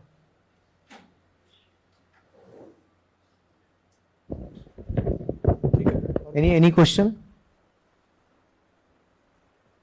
बन गया? यस, बहुत जल्दी, ठीक है भाई। करते रहिए, ओवरवेल्म मत होइए, धीरे धीरे आप आपको जो प्रॉब्लम आएगी वो कंसल्ट करते रहिए। ठीक है। बुक्स वगैरह की जब भी हम बात करते हैं, अक्सर कई बार होता है हम कोचिंग पर डिपेंड हो जाते हैं कि कोचिंग नोट्स देगी तब हम पढ़ेंगे। ऐसा कुछ नहीं है। सर ने जैसा आपको शेयर किया कि आपके अपने नोट्स जो हो वो ज्यादा इंपॉर्टेंट है, और अपने नोट्स के साथ न्यूज़पेपर का बैकअप बहुत इंपॉर्टेंट है, राइट। न्यूज़पेपर में वैरायटी हो सकती है, द हिंदू, इंडियन एक्सप्रेस या फिर कोई और भी अखबार, लेकिन ये दोनों स्टैंडर्ड माने जाते हैं जहां पर थोड़े से न्यूज की क्वालिटी अच्छी होती है, और नेशनल न्यूज़पेपर में ये दोनों बेस्ट न्यूज़पेपर हैं। इसके अलावा एक छोटा सा क्वेश्चन मेरा ये है कि अभिषेक, कई बार हमें लगता है कि ये कॉन्सेप्ट हमें क्लियर हो गया, इवन दो हम उस पर बहुत अच्छा नहीं लिख पा रहे हैं, राइट। उस टाइम पर आपने क्या किया? लाइक कोई भी XYZ टॉपिक आपने पढ़ा, आपको लगा मुझे समझ में तो आ गया, बट ऐसा होता है ना हम परफॉर्म नहीं कर पाते हैं, देन आपने कुछ तो अपनी गलतियों को ठीक भी किया होगा। सर मेरे को लगता है कि वो आइटरेटिव प्रोसेस है ना। जैसे मैंने पिछले साल टेस्ट सीरीज बहुत लिखी थी, तो अब टेस्ट सीरीज में आपको क्या है, वो बार बार वो क्वेश्चन आएगा। तो मान लीजिए आपको 2 ही एस्पेक्ट आते हैं, तो एक आंसर तो अच्छा लिख लिए, अगली बार जब SHG पूछेगा और वो एस्पेक्ट नहीं आता होगा तो आपका अनकवर हो गया। उसके बाद सर मैं आंसर ही पढ़ लेता था, जो वो लोग देते थे उसी आंसर को पढ़ लेता था। तो टॉपिक पे डिपेंड करता है सर। जैसे अगर जैसे मैं इनको बात करता थीमेटिक वाली जी, तो कुछ चीज़ें हैं जिसके लिए आपको बुक पढ़नी पड़ेंगी अगर आपको लगता है कि आपको प्रॉब्लम हो रही है। कुछ चीज़ें ऐसी है कि आपको स्मार्ट प्ले करना पड़ेगा कि जो आंसर दिया उसी में से चलो भाई बनाते चलते हैं, तो सर टॉपिक देख के। पर उसको टेस्ट करने का यही तरीका है कि आप क्वेश्चन ज़्यादा से ज़्यादा देखें, सॉल्व ना भी करें तो कम से कम आपको मेंटली समझ आ जाएगा कि भाई मेरे को ये भी करना है करके, है ना। ये एग्जामिनेशन एक बार में निकल जाए तो बहुत अच्छी बात है, नहीं निकलेगा तो ऐसा नहीं कि हम तो खत्म हो गए इस एग्जाम में, हम तो फेल हो गए, अब दोबारा कभी नहीं निकलेगा, ठीक है। तो इस बारे में अभिषेक की ओपिनियन लेते हैं कि ये एग्जामिनेशन, जैसे पहले ही आपको बताया, ये बात अलग है कि वो लगातार एग्जाम क्लियर करते आ रहे हैं, लेकिन जरूरी नहीं कि ऐसा आपके साथ भी हो, बट ये है कि पेशेंस रखना पड़ेगा। इस बारे में अभिषेक मैं आपसे ओपिनियन चाहूंगा कि बहुत सारे आपके भी फ्रेंड्स होंगे जो दे ही रहे हैं, हमारे भी फ्रेंड्स दिए हैं, पहले हम लोगों ने दिया एग्जाम, तो एक बार नहीं निकला देन व्हाट, फिर क्या करना है, दैट इज वेरी इंपॉर्टेंट। तो इस बारे में अभिषेक प्लीज। देखो जो पेपर है उसमें लक फैक्टर तो है ना। अब क्या होता है वो कितना विजिबल है, डिपेंड करता है। मान लीजिए आपका फर्स्ट अटेम्प्ट में निकल जाता है तो आपको लगता है कि भाई स्ट्रेटजी थी, लेकिन लक भी है ना। लेकिन अगर आप प्रिपरेशन अपनी जितनी स्ट्रांग करेंगे ना, आप अपना लक का कॉन्ट्रीब्यूशन उतना कम करते जाएंगे, है ना। लक सही हो सकता है कि भाई चलो मेरे को 4 क्वेश्चन नहीं आते थे, है ना, लेकिन मेरी प्रिपरेशन है तो मैं कहीं और ले आऊँगा। तो आप कंसिस्टेंसी, आप एक फार्मूला पकड़ लीजिए अपने लिए और आप लगातार उसको फॉलो कीजिए। वो आपको इस बार नहीं फ्रूट देगा तो अगली बार देगा। क्या होता है हर बार क्वेश्चन में थोड़ी वेरिएबिलिटी आती है ना। अब इस बार GS2 में बहुत स्ट्रेट फॉरवर्ड क्वेश्चन आए थे, तो जो भी पढ़ के गया था वो अच्छा ले आया। पिछले बार क्या है कि थोड़े अतरंगी क्वेश्चन आ गए थे कि भाई इंटरप्रेट करना पड़ रहा है, तो सकता है आपके कुछ नंबर कम हो जाए। लेकिन आप अगर ढंग से पढ़ के जाएंगे ना, तो मैं बताया 1 साल का आपको समय चाहिए एक बार सब कुछ अपने वेपन्स रेडी करने के लिए। उसके बाद फिर आप कुछ ना कुछ लेके आएंगे। अब जैसे मैं अपना बताता हूँ, 2019 में मेरा थोड़ा हार्ड लक रहा और मैं क्लियर नहीं कर पाया सिविल सर्विसेज, है ना। उस साल मेरा ऑप्शनल ख़राब हो गया था, इत्तेफाक से क्वेश्चन ऐसे आए कि मेरी प्रैक्टिस नहीं थी, लेकिन मैं पढ़ रखा था ऑप्शनल, है ना। तो मेरा जिस दिन लास्ट ऑप्शनल का मेंस लिखा, उसके एग्जैक्टली 2 महीने बाद मैंने फॉरेस्ट सर्विस का मेंस लिखना था मेरे को। फॉरेस्ट सर्विस का इंजीनियरिंग सिविल सर्विस से जनरली टफ आता है, क्योंकि उसमें जीएस कम हो जाता है, तो ज़्यादा टफ पूछते हैं। अब मेरे फेथ के कारण, मेरे बैड लक के कारण मेरा पेपर 19 में ऑप्शनल ख़राब हुआ, लेकिन क्योंकि मेरी तैयारी थी तो 2 महीने बाद दूसरे एग्ज़ाम में मैंने काफ़ी ज़्यादा हाई स्कोर किया था ऑप्शनल में, और उसी कारण फिर मेरी 27 रैंक बनी थी। तो आप तैयारी कीजिए, एक आध धोखा हो भी सकता है, लेकिन बदले में आपको कुछ ना कुछ दे के जाएगा, है ना। तो एक फॉर्मूला पकड़िए, फेथ बहुत इंपॉर्टेंट है ना, कि अगर आप नहीं तो अनस्टेबल हो जाएंगे कि एक बार नहीं हुआ तो यार क्या मैं कर नहीं पाऊँगा, या मेरी स्ट्रेटजी ख़राब है, 4 लोग से पूछ रहे हैं क्या करें, फिर वो पूरा साल निकल जाएगा। एक फॉर्मूला बनाइए, उसमें फेथ रखिए, और हार्ड वर्क का कोई सब्स्टिट्यूट नहीं है ना। स्मार्ट वर्क बोलते हैं, लेकिन वो स्मार्ट वर्क भी तो हार्ड वर्क के साथ ही करना है, मतलब सिंसेरिटी के साथ, है ना। अब वो करते जाइए, हो जाएगा। अभिषेक, इस एग्जाम के बारे में पहली बार कब सोचे थे आप? लाइक स्कूल में सोच लिया या फिर कॉलेज आकर सोचे? मेरा सर इनिशियली था इंजीनियरिंग सर्विस में इंटरेस्ट था, मेरा ऑप्शन अच्छा था स्टार्टिंग ओके। से, सिविल बैकग्राउंड था मेरा। फिर क्या हुआ कि जैसे दिल्ली वगैरह में प्रिपरेशन करते थे, तो दोस्त लोग से भी बात होती थी जो उसकी तैयारी कर रहे थे। मेरा मेन इंक्लिनेशन आया जब मैं जॉब में गया। ओके। तो जॉब में गया तो मेरे को एहसास हुआ कि मतलब मैं कर सकता हूँ, इंजीनियरिंग में तो ला ही रहा हूँ नंबर। ठीक बात है। और थोड़ा पब्लिक प्रोफाइल के बारे में भी पता चला, हम डिफरेंस बना सकते हैं, काम अच्छा लगा। तो फिर मैंने इसके बारे में प्रिपरेशन सीरियसली स्टार्ट किया। कोई मोटिवेशन था या जस्ट लाइक ये था कि मैं कर सकता हूँ? मोटिवेशन तो सर क्या था कि मोटिवेशन तो नहीं, अट्रैक्शन था।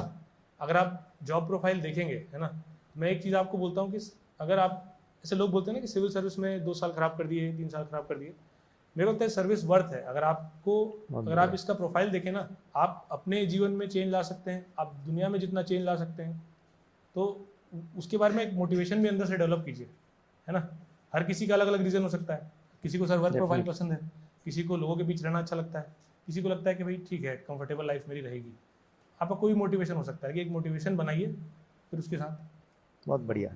एक्चुअली बहुत सारे लोगों का अलग अलग मोटिव रहता है। एक हम जब तैयारी करते थे तो ऐसे ही क्लास में सर ने पूछा, हाँ भाई क्या सोच के आप तैयारी शुरू किए? तो एक ने कहा कि सर मैं गांव से आया हूं, और उसका जवाब यही था आईपीएस बनना। तो सर ने पूछा क्यों बनना आईपीएस? तो उसने फिर पूछा क्रॉस, सर रिवॉल्वर तो मिलती होगी आईपीएस में? बोले हाँ भाई मिलती है, लेकिन ट्रेनिंग वाले दिन नहीं ऐसा कि पहले रिवॉल्वर देंगे बाकी बाद में वर्दी। तो बोले अच्छा करोगे क्या? बोले सर हम जहां गांव में सब्जी लगाया करते थे उस जगह को दूसरे आदमी ने कैप्चर कर लिया है, तो हमने सब्जी बेचने का काम छोड़ दिया, आईपीएस बनना है। जिस दिन रिवॉल्वर लेंगे उस दिन पहले जाके पहली गोली उसी को मारेंगे। है ना, मोटिवेशन अलग अलग है सबका। एनीवेज, सो बेसिकली इस एग्जामिनेशन को सिर्फ इसलिए नहीं देखना है कि बहुत बढ़िया सुविधा है, बढ़िया सरकारी कार में आईएएस अधिकारी जा रहा है, आईपीएस को सैल्यूट करने वाले ढेर सारे लोग हैं, अच्छी बात है, आप सोचो, है ना। ये नहीं सोचेंगे तो पढ़ेंगे भी नहीं। लेकिन मुद्दा ये है कि उसके बाद ये सोचना है कि यस, इसके पीछे जो मेहनत है ईमानदारी वाली। अभी एक शब्द इस्तेमाल किया अभिषेक ने, कंसिस्टेंसी, निरंतरता हिंदी में कहते हैं जिसे, कि डेली प्रैक्टिस में आप कैसे हैं। सचिन तेंदुलकर को भी शायद उनके ब्रदर ने, माता पिता ने देखा होगा, बढ़िया बैट पकड़ लेता है, चलो इसको धीरे से लगता है स्पोर्ट्स में ही जाना। 10th तक आते आते ऐसा मान लिया गया कि इस बच्चे को क्रिकेट ही खेलना है। उनका तो बहुत कुछ क्लियर था कि ये बचपन से, या अभिषेक बच्चन का क्लियर रहा होगा कि इनको समहाउ एक्टिंग में ही आना। लेकिन कई बार हमारे बैकग्राउंड में ऐसा नहीं होता कि हम कुछ भी प्लान करें। मैं शायद कभी टीचर नहीं बनता, यूपीएससी में नहीं आता। तो मैंने एमबीए किया, एमबीए करके कॉर्पोरेट वर्ल्ड में था, मुझे वो दुनिया अच्छी लगती थी। लेकिन अचानक आप कहीं पर टर्न लेते हैं, कुछ का बहुत प्लान्ड होगा। कुछ आप में से बच्चे हैं जो 11th-12th वाले होंगे। मैं 27 साल की एज में मैंने सोचा कि मुझे आईएएस बनना है। यूपीएससी का फुल फॉर्म भी नहीं पता था। 2 अक्टूबर 2004 को मैं राउस कोचिंग की गेट के बाहर खड़ा था, और अगले दिन पूरा डिटेल समझ में आया। अच्छा, यूपीएससी मतलब यूनियन पब्लिक सर्विस कमीशन। तो धुन सवार हुई, किसी ने बोला कलेक्टर बनना है, तो मैंने कहा आईएएस नहीं बनना, मुझे कलेक्टर बनना है। नॉलेज ऐसा था, है ना। तो एनीवेज, मुद्दा यही है कि आप अलग अलग लाइन से आते हैं। अब देखो कितनी बढ़िया सुविधा होगी कि हम 3 दिन आपको सिर्फ इस एग्जाम के बारे में बता रहे हैं। अब आपको करना यह है कि इसका भरपूर बेनिफिट लेना। अभिषेक जैसे हजारों ऑफिसर्स हैं जो आपको गाइड करेंगे। मुद्दा यह है कि उनमें से आप क्या ग्रहण करते हैं और आपको क्या सूट करता है। आ रहा है समझ में? कोई कॉमन कैप्सूल नहीं है ना कि आपने खा लिया और सबका हेडेक खत्म हो गया, ऐसा कुछ भी नहीं है। अभिषेक की अपनी स्ट्रैटेजी रही है। अब आपको यह देखना है कि आपकी स्ट्रैटेजी उनमें से क्या फिट बैठती है। मे बी आपका टोटली डिफरेंट हो, कल को आप भी इस स्टेज पर खड़े हो और आप कुछ अलग बता रहे होंगे, इट्स ओके। 100 आईएएस हैं तो 100 मॉडल हो सकते हैं, कोई एक मॉडल होगा तो बात बनेगी ही नहीं। तो इसलिए मुद्दा यह है कि जो कुछ भी यहां से बोला जा रहा है उसका बताने का उद्देश्य यही है कि आप भी ऐसा कर सकते हैं। उन्होंने 1 साल कहा, मे भी हो सकता है आपका 11 महीने में तैयार कर लो आप, मे भी हो सकता है किसी को 24 महीने लग जाए, राइट। अभिषेक, इंटरव्यू में जो सवाल थे ज्यादातर वो कैसे रहे, वो क्वेश्चंस मैं समझना चाहूंगा 2-4, खासकर इस साल हुआ है तो रिसेंट क्वेश्चंस हम पूछ लेते हैं जी। इंटरव्यू वैसे तो मेरा पर्सनली बहुत अच्छा नहीं गया था इस साल, लेकिन क्वेश्चंस जो थे वो मोर और लेस वही 3 कैटेगरी में कर सकता हूँ मैं। जैसे मैंने फॉरेस्ट सर्विस क्लियर किया था, है ना, जैसा सर ने बोला कि वो कुछ भी पूछ सकते हैं वहाँ पे, तो अब फॉरेस्ट सर्विस मेरे डैफ में था, है ना, मैंने ज्वाइन नहीं की थी तो मैंने उसकी उतनी तैयारी नहीं की। तो उनका जो मेरा इंटरव्यू था वो 50% चला फॉरेस्ट सर्विस के बारे में कि तेंदुपत्ता की कलेक्शन में प्रॉब्लम क्या होता है ना, MFP से किस हद तक हम ट्राइबल डेवलपमेंट कर सकते हैं, जो पीसा एक्ट है, FRA एक्ट है। तो एक तो सर ये कंपोनेंट था। ठीक। दूसरा, क्योंकि अब हम छत्तीसगढ़ से आते हैं, आप में जो भी हैं सब छत्तीसगढ़ से ही हैं, तो कोल, माइनिंग, मिनरल्स, पोल्यूशन, ये आपको मैंने जितने इंटरव्यू दिए हैं आज तक यूपीएससी के, है ना, ये एक सर रिकरेंट थीम आ ही जाती है जी, मिनरल्स और पोल्यूशन वाला। ठीक, उसके अलावा क्या है कि अगर आप पैरामीटर्स में देखें तो एक धारणा बाहर बनी हुई छत्तीसगढ़ डेवलप्ड नहीं है ना, ऐसी धारणा बनी हुई है। मेरे से जो पहला क्वेश्चन था वो यही था कि जो छत्तीसगढ़, झारखंड, उड़ीसा तरह के स्टेट है ये डेवलप क्यों नहीं कर पा रहे। तो ठीक है, हम अंदर से जो भी महसूस करते हैं एक प्रोटेक्टिव फीलिंग रहती है कि हमारे स्टेट को अंडर डेवलप तुमने कैसे बोल दिया। तो वहाँ पे ये सब नहीं होना चाहिए। वहाँ पे आपको एक एकेडमिक आंसर देना है कि सर लीगेसी फैक्टर्स थे, है ना, अभी भी रिमोटनेस का प्रॉब्लम है, फिर कुछ पॉजिटिव बोलना उसके बाद के, लेकिन हमने फलाना ठिकाना पैरामीटर में सर इतना इम्प्रूव किया है, ये हो गया। उसके अलावा ना एक चीज़ बोलना चाहूँगा, हम लोग में से बहुत से लोग होंगे जो अपना ऑप्शनल दूसरा लेंगे अपनी ग्रेजुएशन से, है ना, फिर हम ये मान लेंगे कि हमसे तो ऑप्शनल के बारे में पूछेगा, ग्रेजुएशन के बारे में पूछेगा नहीं। तो मेरा एक फ्रेंड है इस साल, वो भी सिविल इंजीनियरिंग ऑप्शनल का है, उसका सर पॉलिटिकल साइंस था, तो पॉलिटिकल साइंस था ऑप्शनल, सिविल इंजीनियरिंग बैकग्राउंड से था। उसका जो चेयरमैन ने इंटरव्यू लिया वो रोड पे उसको पूरा ले लिया कि रोड कैसे बनती है, रोड कैसे डिज़ाइन करोगे, रोड में गड्ढे क्यों जाते हैं। तो जो भले आप छोड़ दीजिए ऑप्शनल, आप दूसरा ले लीजिए, आपको एक जनरल अवेयरनेस होनी चाहिए कि आपके फील्ड में चल क्या रहा है। अब आप मान लीजिए मैकेनिकल इंजीनियर हैं, आपने ले रखा है सोशोलॉजी, तब भी हो सकता है आपसे क्वेश्चन पूछे भाई बुलेट ट्रेन बनाने में क्या तकलीफ है ना, या आप इकोनॉमिक्स बैकग्राउंड से हैं, आपने सोशोलॉजी ले लिया, पूछ लिया ग्रोथ, इन्वेस्टमेंट, है ना।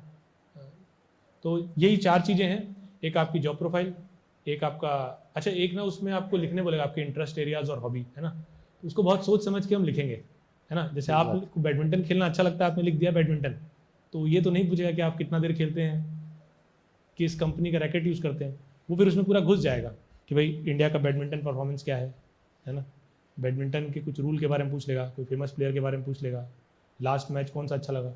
तो आप जो देंगे उसी में से पूछा जाएगा। उस टाइम जरूर लगता है कि यार ये क्या पूछ दिया, लेकिन आप अगर हाइंड साइड में एनालाइज करेंगे तो जो आपके डैफ में है उसी से पूछता है पूरा। डैफ डिटेल एप्लीकेशन फॉर्म कहा जाता है ना, तो वो उसी को शॉर्ट फॉर्म में कहा जा रहा है। आपसे हॉबी वाले कौन से क्वेश्चन हुए? मेरा तो सर हॉबी ज़्यादा गया नहीं, मेरा तो लास्ट ईयर भी कोई सवाल हुआ?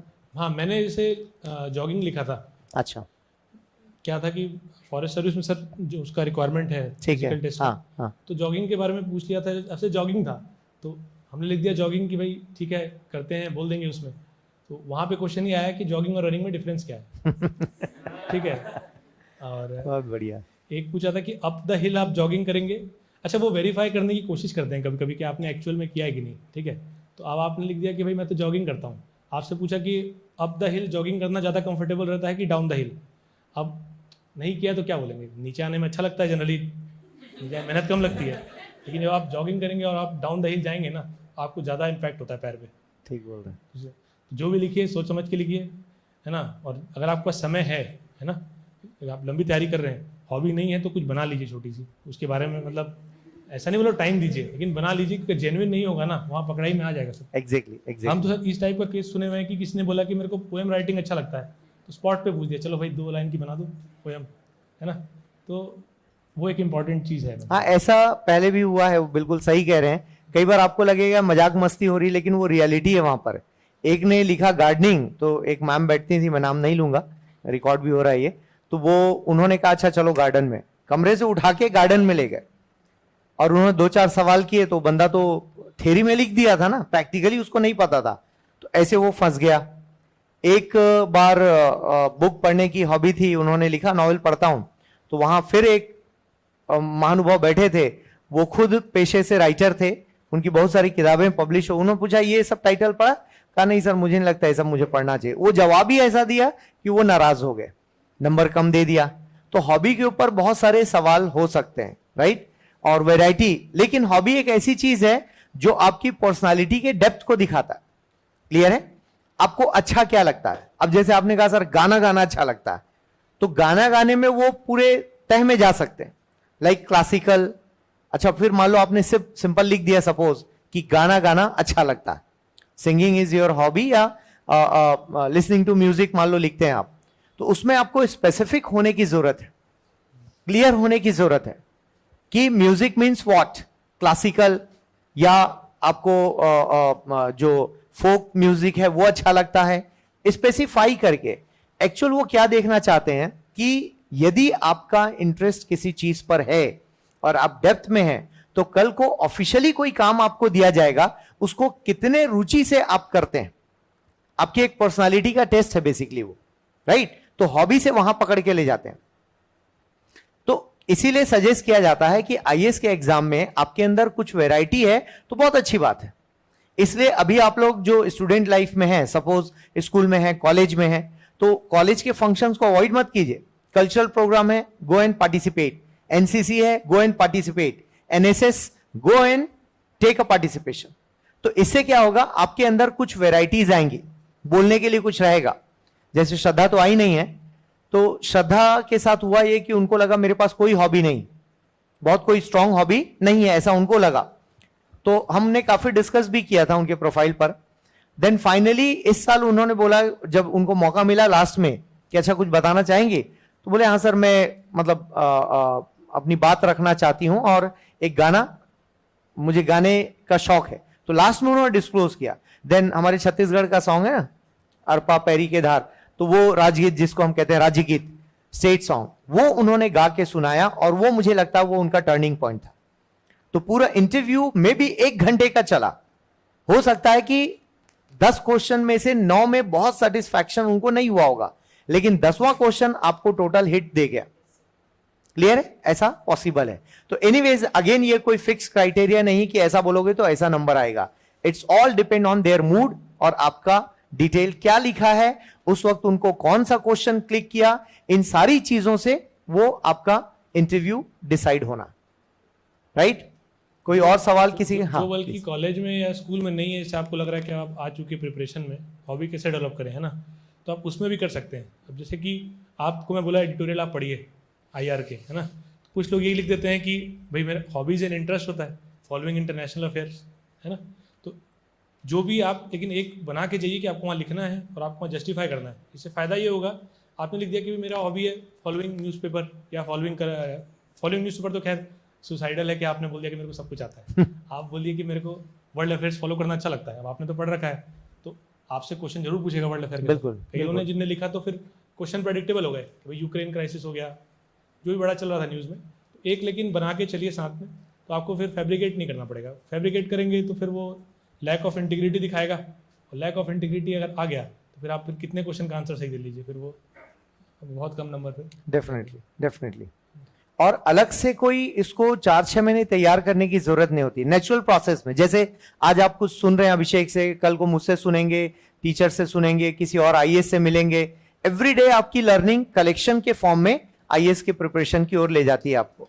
हाँ, बट पर डे प्लान करके कुछ पढ़ते हैं, कोई थॉट प्रोसेस है, उन सारी चीजों से क्वेश्चंस निकल कर आते हैं। एक एग्जांपल मैं अक्सर शेयर करता हूं, उनको आईएएस मिला था अभिषेक, पहले 4 अटेम्प्ट हुआ करते थे जनरल के, अभी कितने हैं? 6, है ना, 32 तक 6 अटेम्प्ट है। ओबीसी के लिए 35 तक कितने हैं 9 अटेम्प्ट्स, और जो जिनके पास रिजर्वेशन SC/SC के रूप में है उनके लिए 17 अटेम्प्ट्स आप कैलकुलेट कर सकते हो अप्रॉक्स। 37 साल तक, 21 से 37 साल तक आप लगातार दे सकते हैं। एनीवेज, तो जिनकी बात मैं कर रहा हूं उनकी हॉबी थी सिंगिंग, ठीक है। अब जब वो पहुंचे तो दिन भर वो लोग भी बोर हो जाते हैं ना सब कुछ सुनते सुनते। वो कहा यार कुछ सुना दो। बिल्कुल आखिरी इंटरव्यू था उस दिन का, एवरीडे बहुत सारे इंटरव्यू होते हैं। तो जब देखा कि गाने का प्रोफाइल है तो बोले अच्छा कुछ सुना दो। तो बोले सर क्या सुनाना है? बोले नहीं आपको जो ठीक लगे वो सुना दो।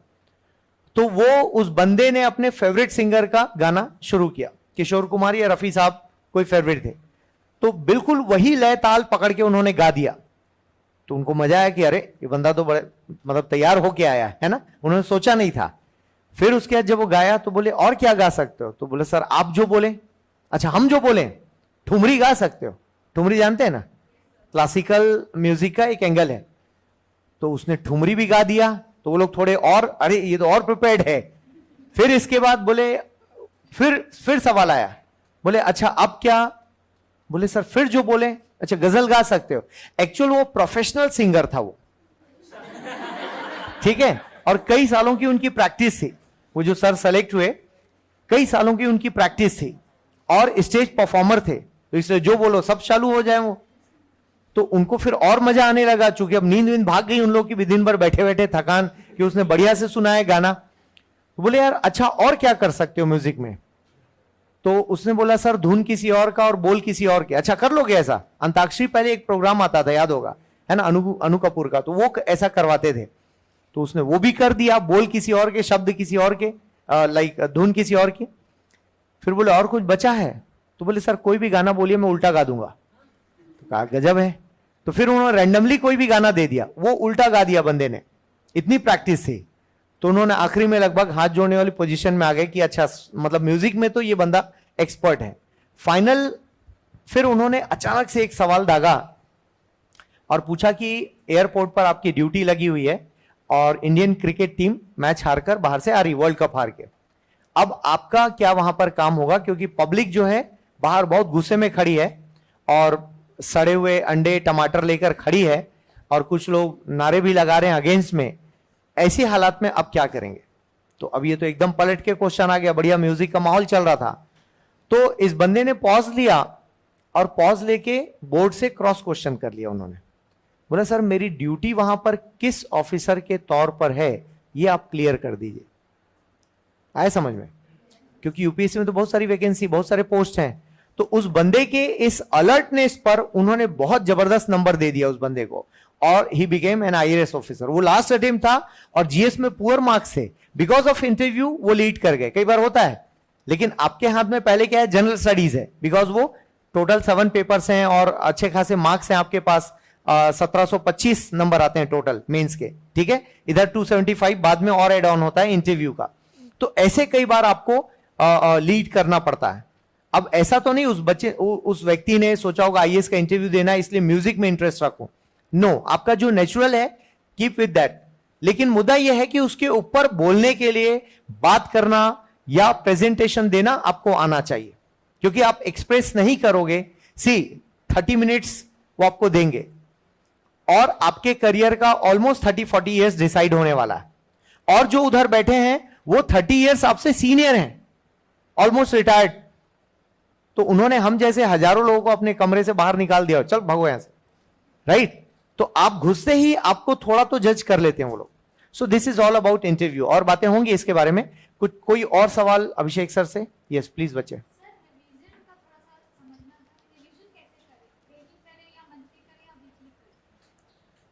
देखो पहला तो बताया टाइम अवेलेबिलिटी के हिसाब से, है ना। हर आदमी का अलग हो सकता है। मैं पर्सनली डेली रिवीजन नहीं करता था, है ना, क्योंकि फिर वो समय की मैनेजमेंट में दिक्कत आती थी। मैं कोशिश करता था कि जैसे एक टॉपिक हो गया, है ना, तो वीकली सर एक टॉपिक, 2 टॉपिक अपना खत्म हो जाएगा, तो वीकली कीजिए रिवीजन, है ना। वीकली क्योंकि अपना टाइम भी रहता है। कभी कभी क्या होता है कि ठीक है पूरे हफ्ते से तो पढ़ रहे हैं, चलो देख लेते हैं कितना आता है।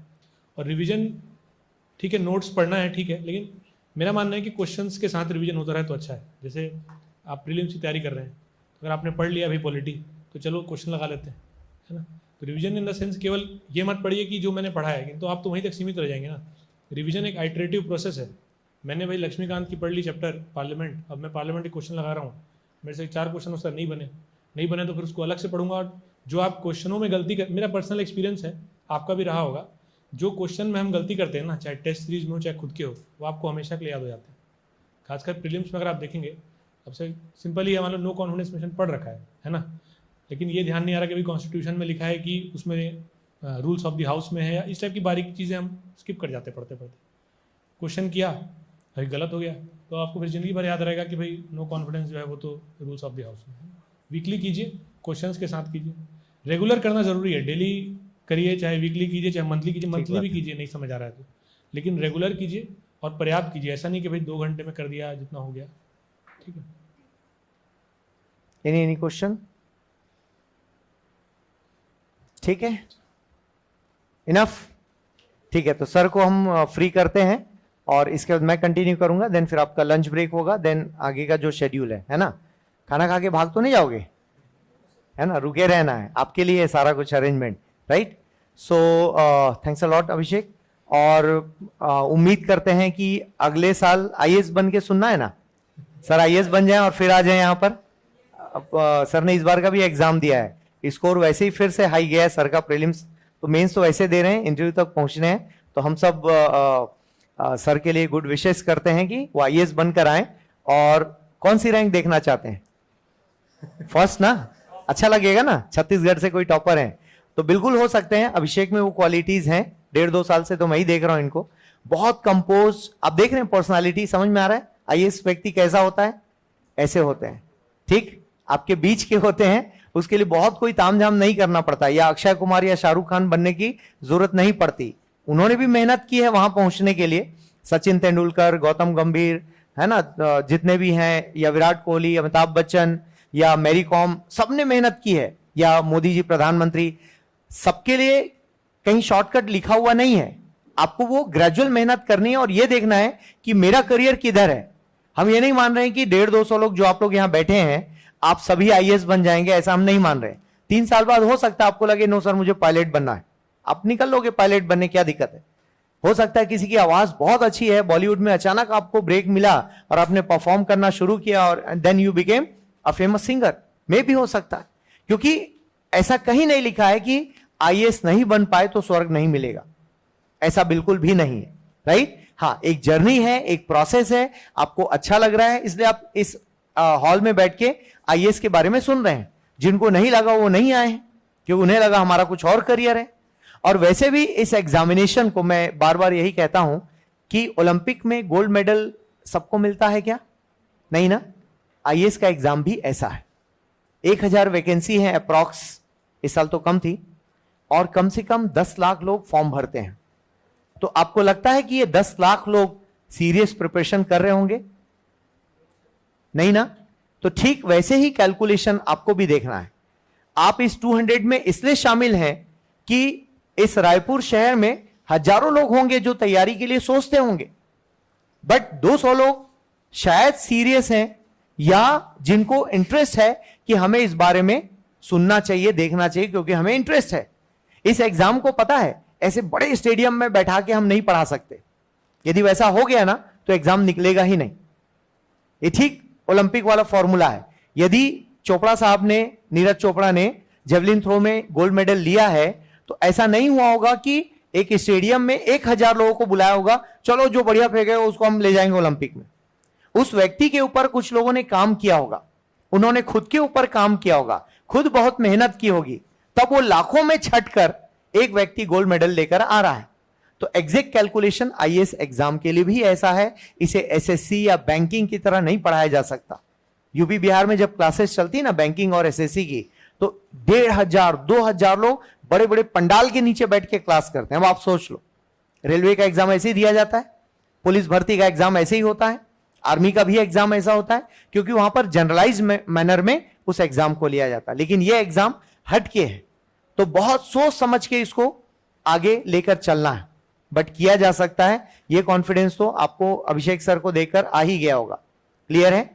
और हां, उन्होंने जेन्युइन मेहनत की है, ये एक मूल मंत्र आपको लेकर उठना चाहिए इस एग्जाम हॉल से, इस सेमिनार हॉल से, ठीक है? सो मैम, हाँ, या please. why should everybody be an IAS? है ना? My think of अच्छा, कोई किसी को IAS क्यों बनना चाहिए? किसी को आईएएस क्यों बनना चाहिए? Yes, it's a good question. देखिए, मैं बहुत फैंसी आंसर मेरे पास है नहीं। मैंने आपको पहले ही कहा, हर किसी का कोई भी मोटिवेशन हो सकता है।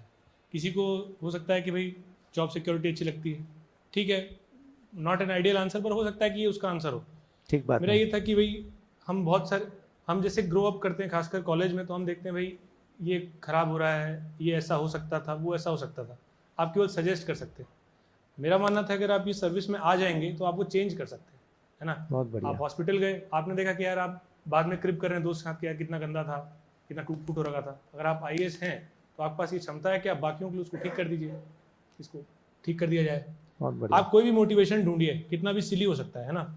आप जब पढ़ेंगे आप में अपने आप मैच्योरिटी आ जाएगी कि अभी तो आपको दुनिया पता नहीं ना, जब आप पढ़ेंगे तो आपको अपने आप समझ आएगा कि आप तब डिस्कवर करेंगे मैं क्यों बनना चाहता हूँ, है ना? एक मोटिवेशन से स्टार्ट कीजिए।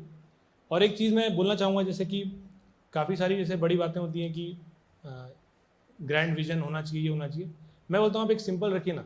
आप स्टूडेंट हैं जो एग्ज़ाम दे रहे हैं, आपका इमीडिएट मोटिवेशन इतना ही होना चाहिए कि इस हफ्ते मेरे को इसका कोर्स खत्म करना है ना? बहुत बढ़िया। बाकी चीज़ें ठीक, क्या होता है कि सर वो आजकल यूट्यूब वीडियो आते हैं, वो ठीक ग्रैंड बात। एंट्री हो रही है, रॉयल एंट्री हो रही है, ठीक बात है। देख के खुश हो रहे हैं, है ना? वो सब ठीक है।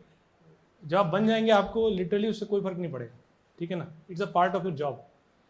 आपका मोटिवेशन यही होना चाहिए कि भाई देखो, मैंने बोला था एक हफ्ते में खत्म करूंगा पॉलिटी, मैंने 8वें दिन खत्म करके रख दी। छोटे छोटे गोल्स बनाइए, उसको अटेन कीजिए, उससे आपको पॉजिटिविटी आएगी, है ना? अगर आप मार्क्स भी टारगेट मत कीजिए, मैं तो बोलता हूँ आप मार्क्स टारगेट कर चल रहे हैं, मेरे को 120 लाना है प्रीलिम्स में, किसी टेस्ट में कम आया तो आप वहीं खत्म हो ठीक जाएंगे। बात है। आप लाइए कि भाई नहीं, मैं पॉलिटी पूरे बनाऊंगा, मैं इकोनॉमिक्स से पूरे बनाऊंगा। छोटे छोटे टारगेट रखिए, बनते जाइए। और क्यों बनना है वो आपको समय के साथ डिस्कवर हो जाएगा, है ना? क्यों बनना से ज़्यादा इंपॉर्टेंट है, मैं बोलूँगा, ज़्यादा बोली नहीं जाती है चीज़ें, लेकिन ये एक पेनफुल प्रोसेस है ना? It requires discipline. आपको बार बार खुद को, किसी को पढ़ना अच्छा लगता नहीं है इतना सारा, है ना? क्योंकि सब कुछ आपके इंटरेस्ट का नहीं हो सकता। आपको GS1 अच्छा लगता हो, GS2 अच्छा लगता हो। एग्जैक्टली। तो पहले कमिटमेंट लाइए, कमिटमेंट आपके अंदर आ जाएगी, फिर आप अपना गोल खुद ही ढूंढ लेंगे। My question was more towards like कि हम क्या responsibility और functions की बात कर पाएंगे IAS की, because most of the अच्छा। people do not know कि Okay, IAS क्या fine. होता है, क्या करते हैं। उन्होंने सिर्फ एक शब्द सुन लिया The job IAS profile. करना चाहिए उसके बारे में। देखिए IAS थोड़ा सा ब्रीफ, मतलब हाँ, देखिए जो भी एडमिनिस्ट्रेटिव सर्विस है ना, इंडियन एडमिनिस्ट्रेटिव सर्विस, कीवर्ड क्या है? एडमिनिस्ट्रेटिव। एडमिनिस्ट्रेशन मतलब चीज़ों को रन करना, है ना? चाहे आपका डिस्ट्रिक्ट रन करना हो, चाहे आपकी जिला पंचायत रन करनी हो, चाहे डिपार्टमेंट रन करना हो, चाहे ऑर्गेनाइजेशन रन करना हो। तो IAS जो सर्विस है, फ्रॉम द फर्स्ट डे, जैसे आप जाएंगे, आपने एग्ज़ाम निकाला, आप IAS बन गए, इनिशियली जो आपका होगा, किसी ना किसी ऑर्गेनाइजेशन को रन करना आपका काम होगा। रन करना मतलब क्या? आपको डेलीगेशन करना है काम का, है ना? आपको काम प्रायोरिटाइज करना है। आपके पास ग्रीवियंस रिड्रेसल एक बहुत बड़ा काम है कि आपके पास एक जनसभा लगाते हैं, ठीक जैसे बात। कोई आया, भाई मेरा ये नहीं हुआ, मेरा पेंशन क्लियर नहीं हो रहा, मेरा कुछ नहीं क्लियर हो रहा, ग्रीवियंस रिड्रेसल हो गया। तो पीपल्स के प्रॉब्लम को सॉल्व करना, उनकी नेसेसिटीज़ को प्रीएम्प्ट करके उसको फिर उनको देना, और सबसे इंपॉर्टेंट डिसीजन लेना। आपको डेली बेसिस पे किसी भी सिविल सर्विस में, खासकर IAS में, आपको डिसीजन लेने हैं। आपके पास प्रपोजल आया कि भाई हॉस्पिटल ठीक करना है, जो अवेलेबल फंड उसमें से आपने सैंक्शन कर दिया, है ना? तो जो मेन काम है वो यही है, ऑर्गेनाइजेशन को रन करना। जो ऑर्गेनाइजेशन के टेक्निकली क्लाइंट हैं, सिटीजन है, जो उनकी जो ज़रूरत है उनको पूरा करना। और करियर प्रोफाइल तो आप जानते ही हैं, आप पहले जाएंगे, आप सब डिविजनल मजिस्ट्रेट बनेंगे, SDM। आप जो वहाँ की न्याय व्यवस्था है, या जो PDS चल रहा है, गवर्नमेंट की स्कीमें चल रही हैं, उसको देखेंगे। फिर आप प्रमोट होंगे, आप कलेक्टर बनेंगे, तो वही काम आप जिले के स्तर पे करेंगे, आप सभी विभागों को कोऑर्डिनेट करेंगे। यही इस सर्विस का सर चार्म है ठीक बात। कि डाइवर्सिटी बहुत है इसमें, है ना? मैं, अगर आप किसी एक उसमें हैं डिपार्टमेंट में, तो आप उस डिपार्टमेंट तक बदलाव ला सकते हैं, वहाँ तक कर सकते हैं, आप सबकी हेल्प कर सकते हैं, सब में अपना विजन इंप्लीमेंट कर सकते हैं। फिर आप सीनियर हो गए, आप विभागों में चले गए, तो अब उस वो विभाग का बजटिंग है, वो विभाग की पॉलिसीज़ बनती हैं। पॉलिसीज़ किस तरह से बनती हैं? जो भी काम करके आए हैं इतने साल से ग्राउंड पे, वो उसके सेक्रेटरी बनते हैं, वो अपने ओपिनियंस नोट डाउन करते हैं, रिपोर्ट बनती है, मिनिस्टर के साथ इंटरेक्शन होता है, पॉलिसी बनती है। तो आप सोचिए आपका दायरा क्या है। मैं आपको एग्जांपल देता हूँ, जो स्वच्छ भारत अभियान है, ठीक है, वो भी सर आईएएस की ही विजन की वो थी, है ना। देन थी। छत्तीसगढ़ में भी जितनी चीज़ें चल रही हैं वो कहीं ना कहीं जो ग्राउंड पे बहुत साल आईएएस काम कर चुके होते हैं उनके विजन से ही आता है। तो यही है मैडम इसमें कि मेरे को मतलब जितना मैंने समझा है कि आप चीज़ों को इन्फ्लुएंस कर सकते हैं और रन करना है, चाहे गवर्नमेंट हो, चाहे ऑर्गेनाइजेशन हो, चाहे स्कीम हो। और बाकी तो फिर आप पढ़ेंगे ही उसमें, role of civil service GS2 में है ही, ठीक है। ठीक। IAS के functions और responsibilities क्या होती हैं? Indian Forest Service। Forest service जो है ये नेचुरल रिसोर्स मैनेजमेंट है बेसिकली, है ना। तो जैसे छत्तीसगढ़ का आपका 45% एरिया फॉरेस्ट में है ना। फॉरेस्ट सर्विस का क्या मैंडेट है? फॉरेस्ट सर्विस का मैंडेट है कि इस एरिया का सही तरीके से रनिंग हो सके। तो जैसे पहला हो गया कि क्योंकि लैंड है, लैंड में इंक्रोचमेंट नहीं होना चाहिए, इंक्रोचमेंट रोका। फॉरेस्ट के अंदर जो क्राइम्स होते हैं, है ना, तो पुलिसिंग फंक्शंस हो गए कि रेड सैंडर्स की तस्करी हो रही है क्या, गांजा तस्करी हो रही है क्या, कुछ हो रहा है क्या इस तरह का। ठीक। तीसरा फिर क्या है कि आपको फॉरेस्ट बढ़ाने भी हैं, है ना। तो क्या स्पीसीज लगाई जाए, कहाँ लगाई जाए, लोगों को प्लांटेशन करवाना है, उसको उसके बाद देखना है ना। उसके बाद क्या होता है कि कुछ तो लीगलिस्टिक होते हैं प्योरली चीज़ें, जैसे कि लैंड डाइवर्शन हो गया तो कंपनसेटरी अफॉरेस्टेशन, टेक्निकल चीज़ें भी हैं। बाकी जनरली वही वाली बात है, कोई भी सिविल सर्विस का यही मैंडेट है कि उसका डिपार्टमेंट उसको रन करना है, उसकी एसेट्स जो है उसको रन करनी है। आईएएस में ये हो जाता है कि आप जनरल सभी कुछ पे आ जाते हैं और बाकी सर्विस फिर अपना अपना उसमें वो करते हैं। टाइगर देखने का मौका मिलता है। हाँ ये तो है, टाइगर देखने का मौका मिलेगा, चीता देखने का मौका मिलेगा, हाथी भी दिख जाएंगे, सब दिख जाएगा, हाथी दौड़ाएंगे हाथी भी। दौड़ाएंगे। हाँ जी बच्चे। नहीं, माइक में रिकॉर्डिंग में चाहिए आपकी आवाज। Sir, as an IFS officer, Indian Forest Service, what do you think about Hasdev case? अच्छा, Sorry, it is political, but I want to interrupt you. कि मैं आपसे सुनना चाहता हूँ कि actually आपकी विचारधारा क्या है, क्योंकि बहुत ज़्यादा हाई पीक पे चल रही चीज़ें। ठीक। यार मेरे को इसका जो भी नॉलेज है वो पेपर से है ना। मेरे को फर्स्ट हैंड नॉलेज तो है नहीं, तो मेरे लिए अभी कमेंट करना सही नहीं होगा कि मेरे को इतना नॉलेज इसमें है नहीं, है ना।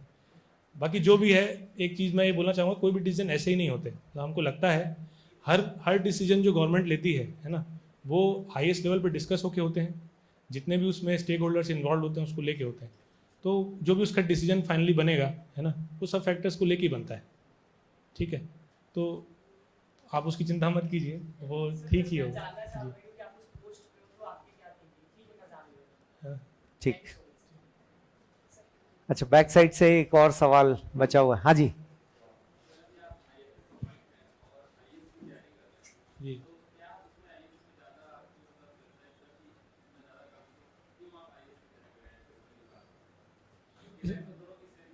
या जैसे मैंने बताया, मेरे को क्या पब्लिक के बीच रह के काम करना था, है ना। आईएफएस अच्छी जॉब है, आईएफएस में भी आप पब्लिक के बीच काम करते हैं। आईएएस में क्या होता है कि आप थोड़ा ज़्यादा लोगों की लाइफ को टच कर सकते हैं, है ना। यहाँ तो अपना जो वो है वर्किंग फील्ड है वो फॉरेस्ट एरिया तक लिमिटेड है। आप आईएएस हो जाएंगे तो आप रूरल डेवलपमेंट हो गया, है ना, जो फूड सिक्योरिटी हो गया, लॉ एंड ऑर्डर हो गया, एक्सपोजर अच्छा मिलता है। तो मुझे वो पर्सनल इंक्लिनेशन है, मेरे बहुत सारे ऐसे दोस्त हैं जिनने सिविल सर्विस दिया नहीं, केवल फॉरेस्ट सर्विस भी दिया है। तो वो आपके पर्सनल इंटरेस्ट पे डिपेंड करता है। देखिए कुछ लोग पुलिस भी पहले भरते हैं, है ना। एक लड़का है कुछ साल पहले का, उसने फर्स्ट दिया था इनकम टैक्स, क्योंकि वो था चार्टेड अकाउंटेंट, उसको अच्छा लगता था वो सब करना। तो उसकी 70s में रैंक थी, लेकिन उसने फिर भी क्या बोलते हैं पहला सर उसको IRS भर दिया। तो उस वो हार्ड एंड फास्ट नहीं, सबकी प्रोफाइल पता कर लो, है ना। जिस दिन भरना होगा अपने को प्रेफरेंस, उस दिन आपको जो अच्छा लगता है उस हिसाब से भर दीजिए। उसमें कोई हार्ड एंड फास्ट नहीं है। देखिए क्या होता है कि जनरली जब सिविल सर्विस हम देना चाहते हैं तो पब्लिक के बीच काम करने के लिए जनरली हमारा मोटिवेशन होता है, तो इसीलिए ज़्यादातर लोग IAS के ऊपर भरते हैं, है ना।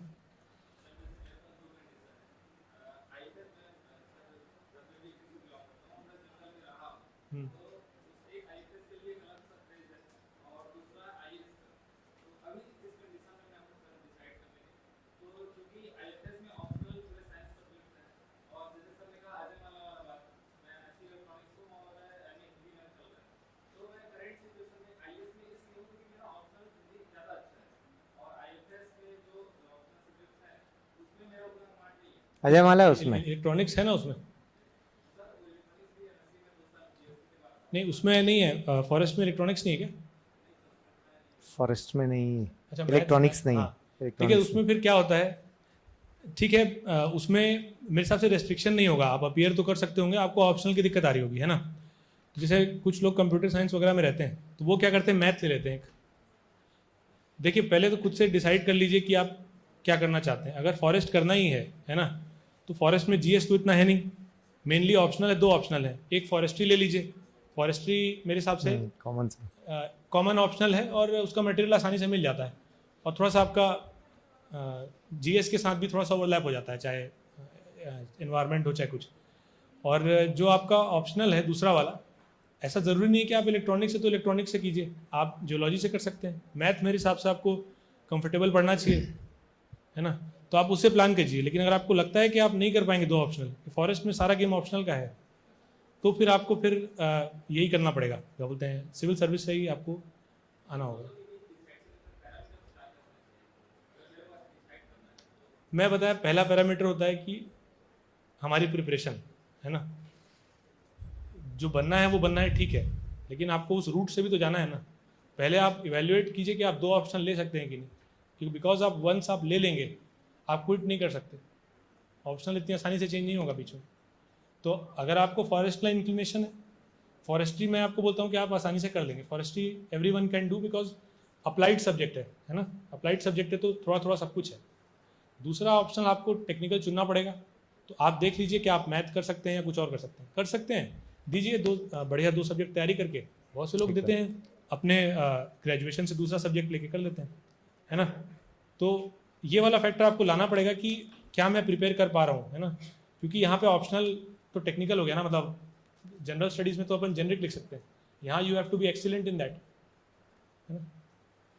बाकी वो आप कीजिए, आप ऑप्शनल देखिए, आप सिलेबस देखिए, आपका फिर खुद ही अंदर से आ जाएगा आपको कि मेरे को क्या डिसीजन लेना चाहिए, है ना? बाकी चीज़ें देख के डिसीजन नहीं लिया जाता कि आप, मतलब आपको अटेन करना है ना पहले तो, ठीक है। ठीक है,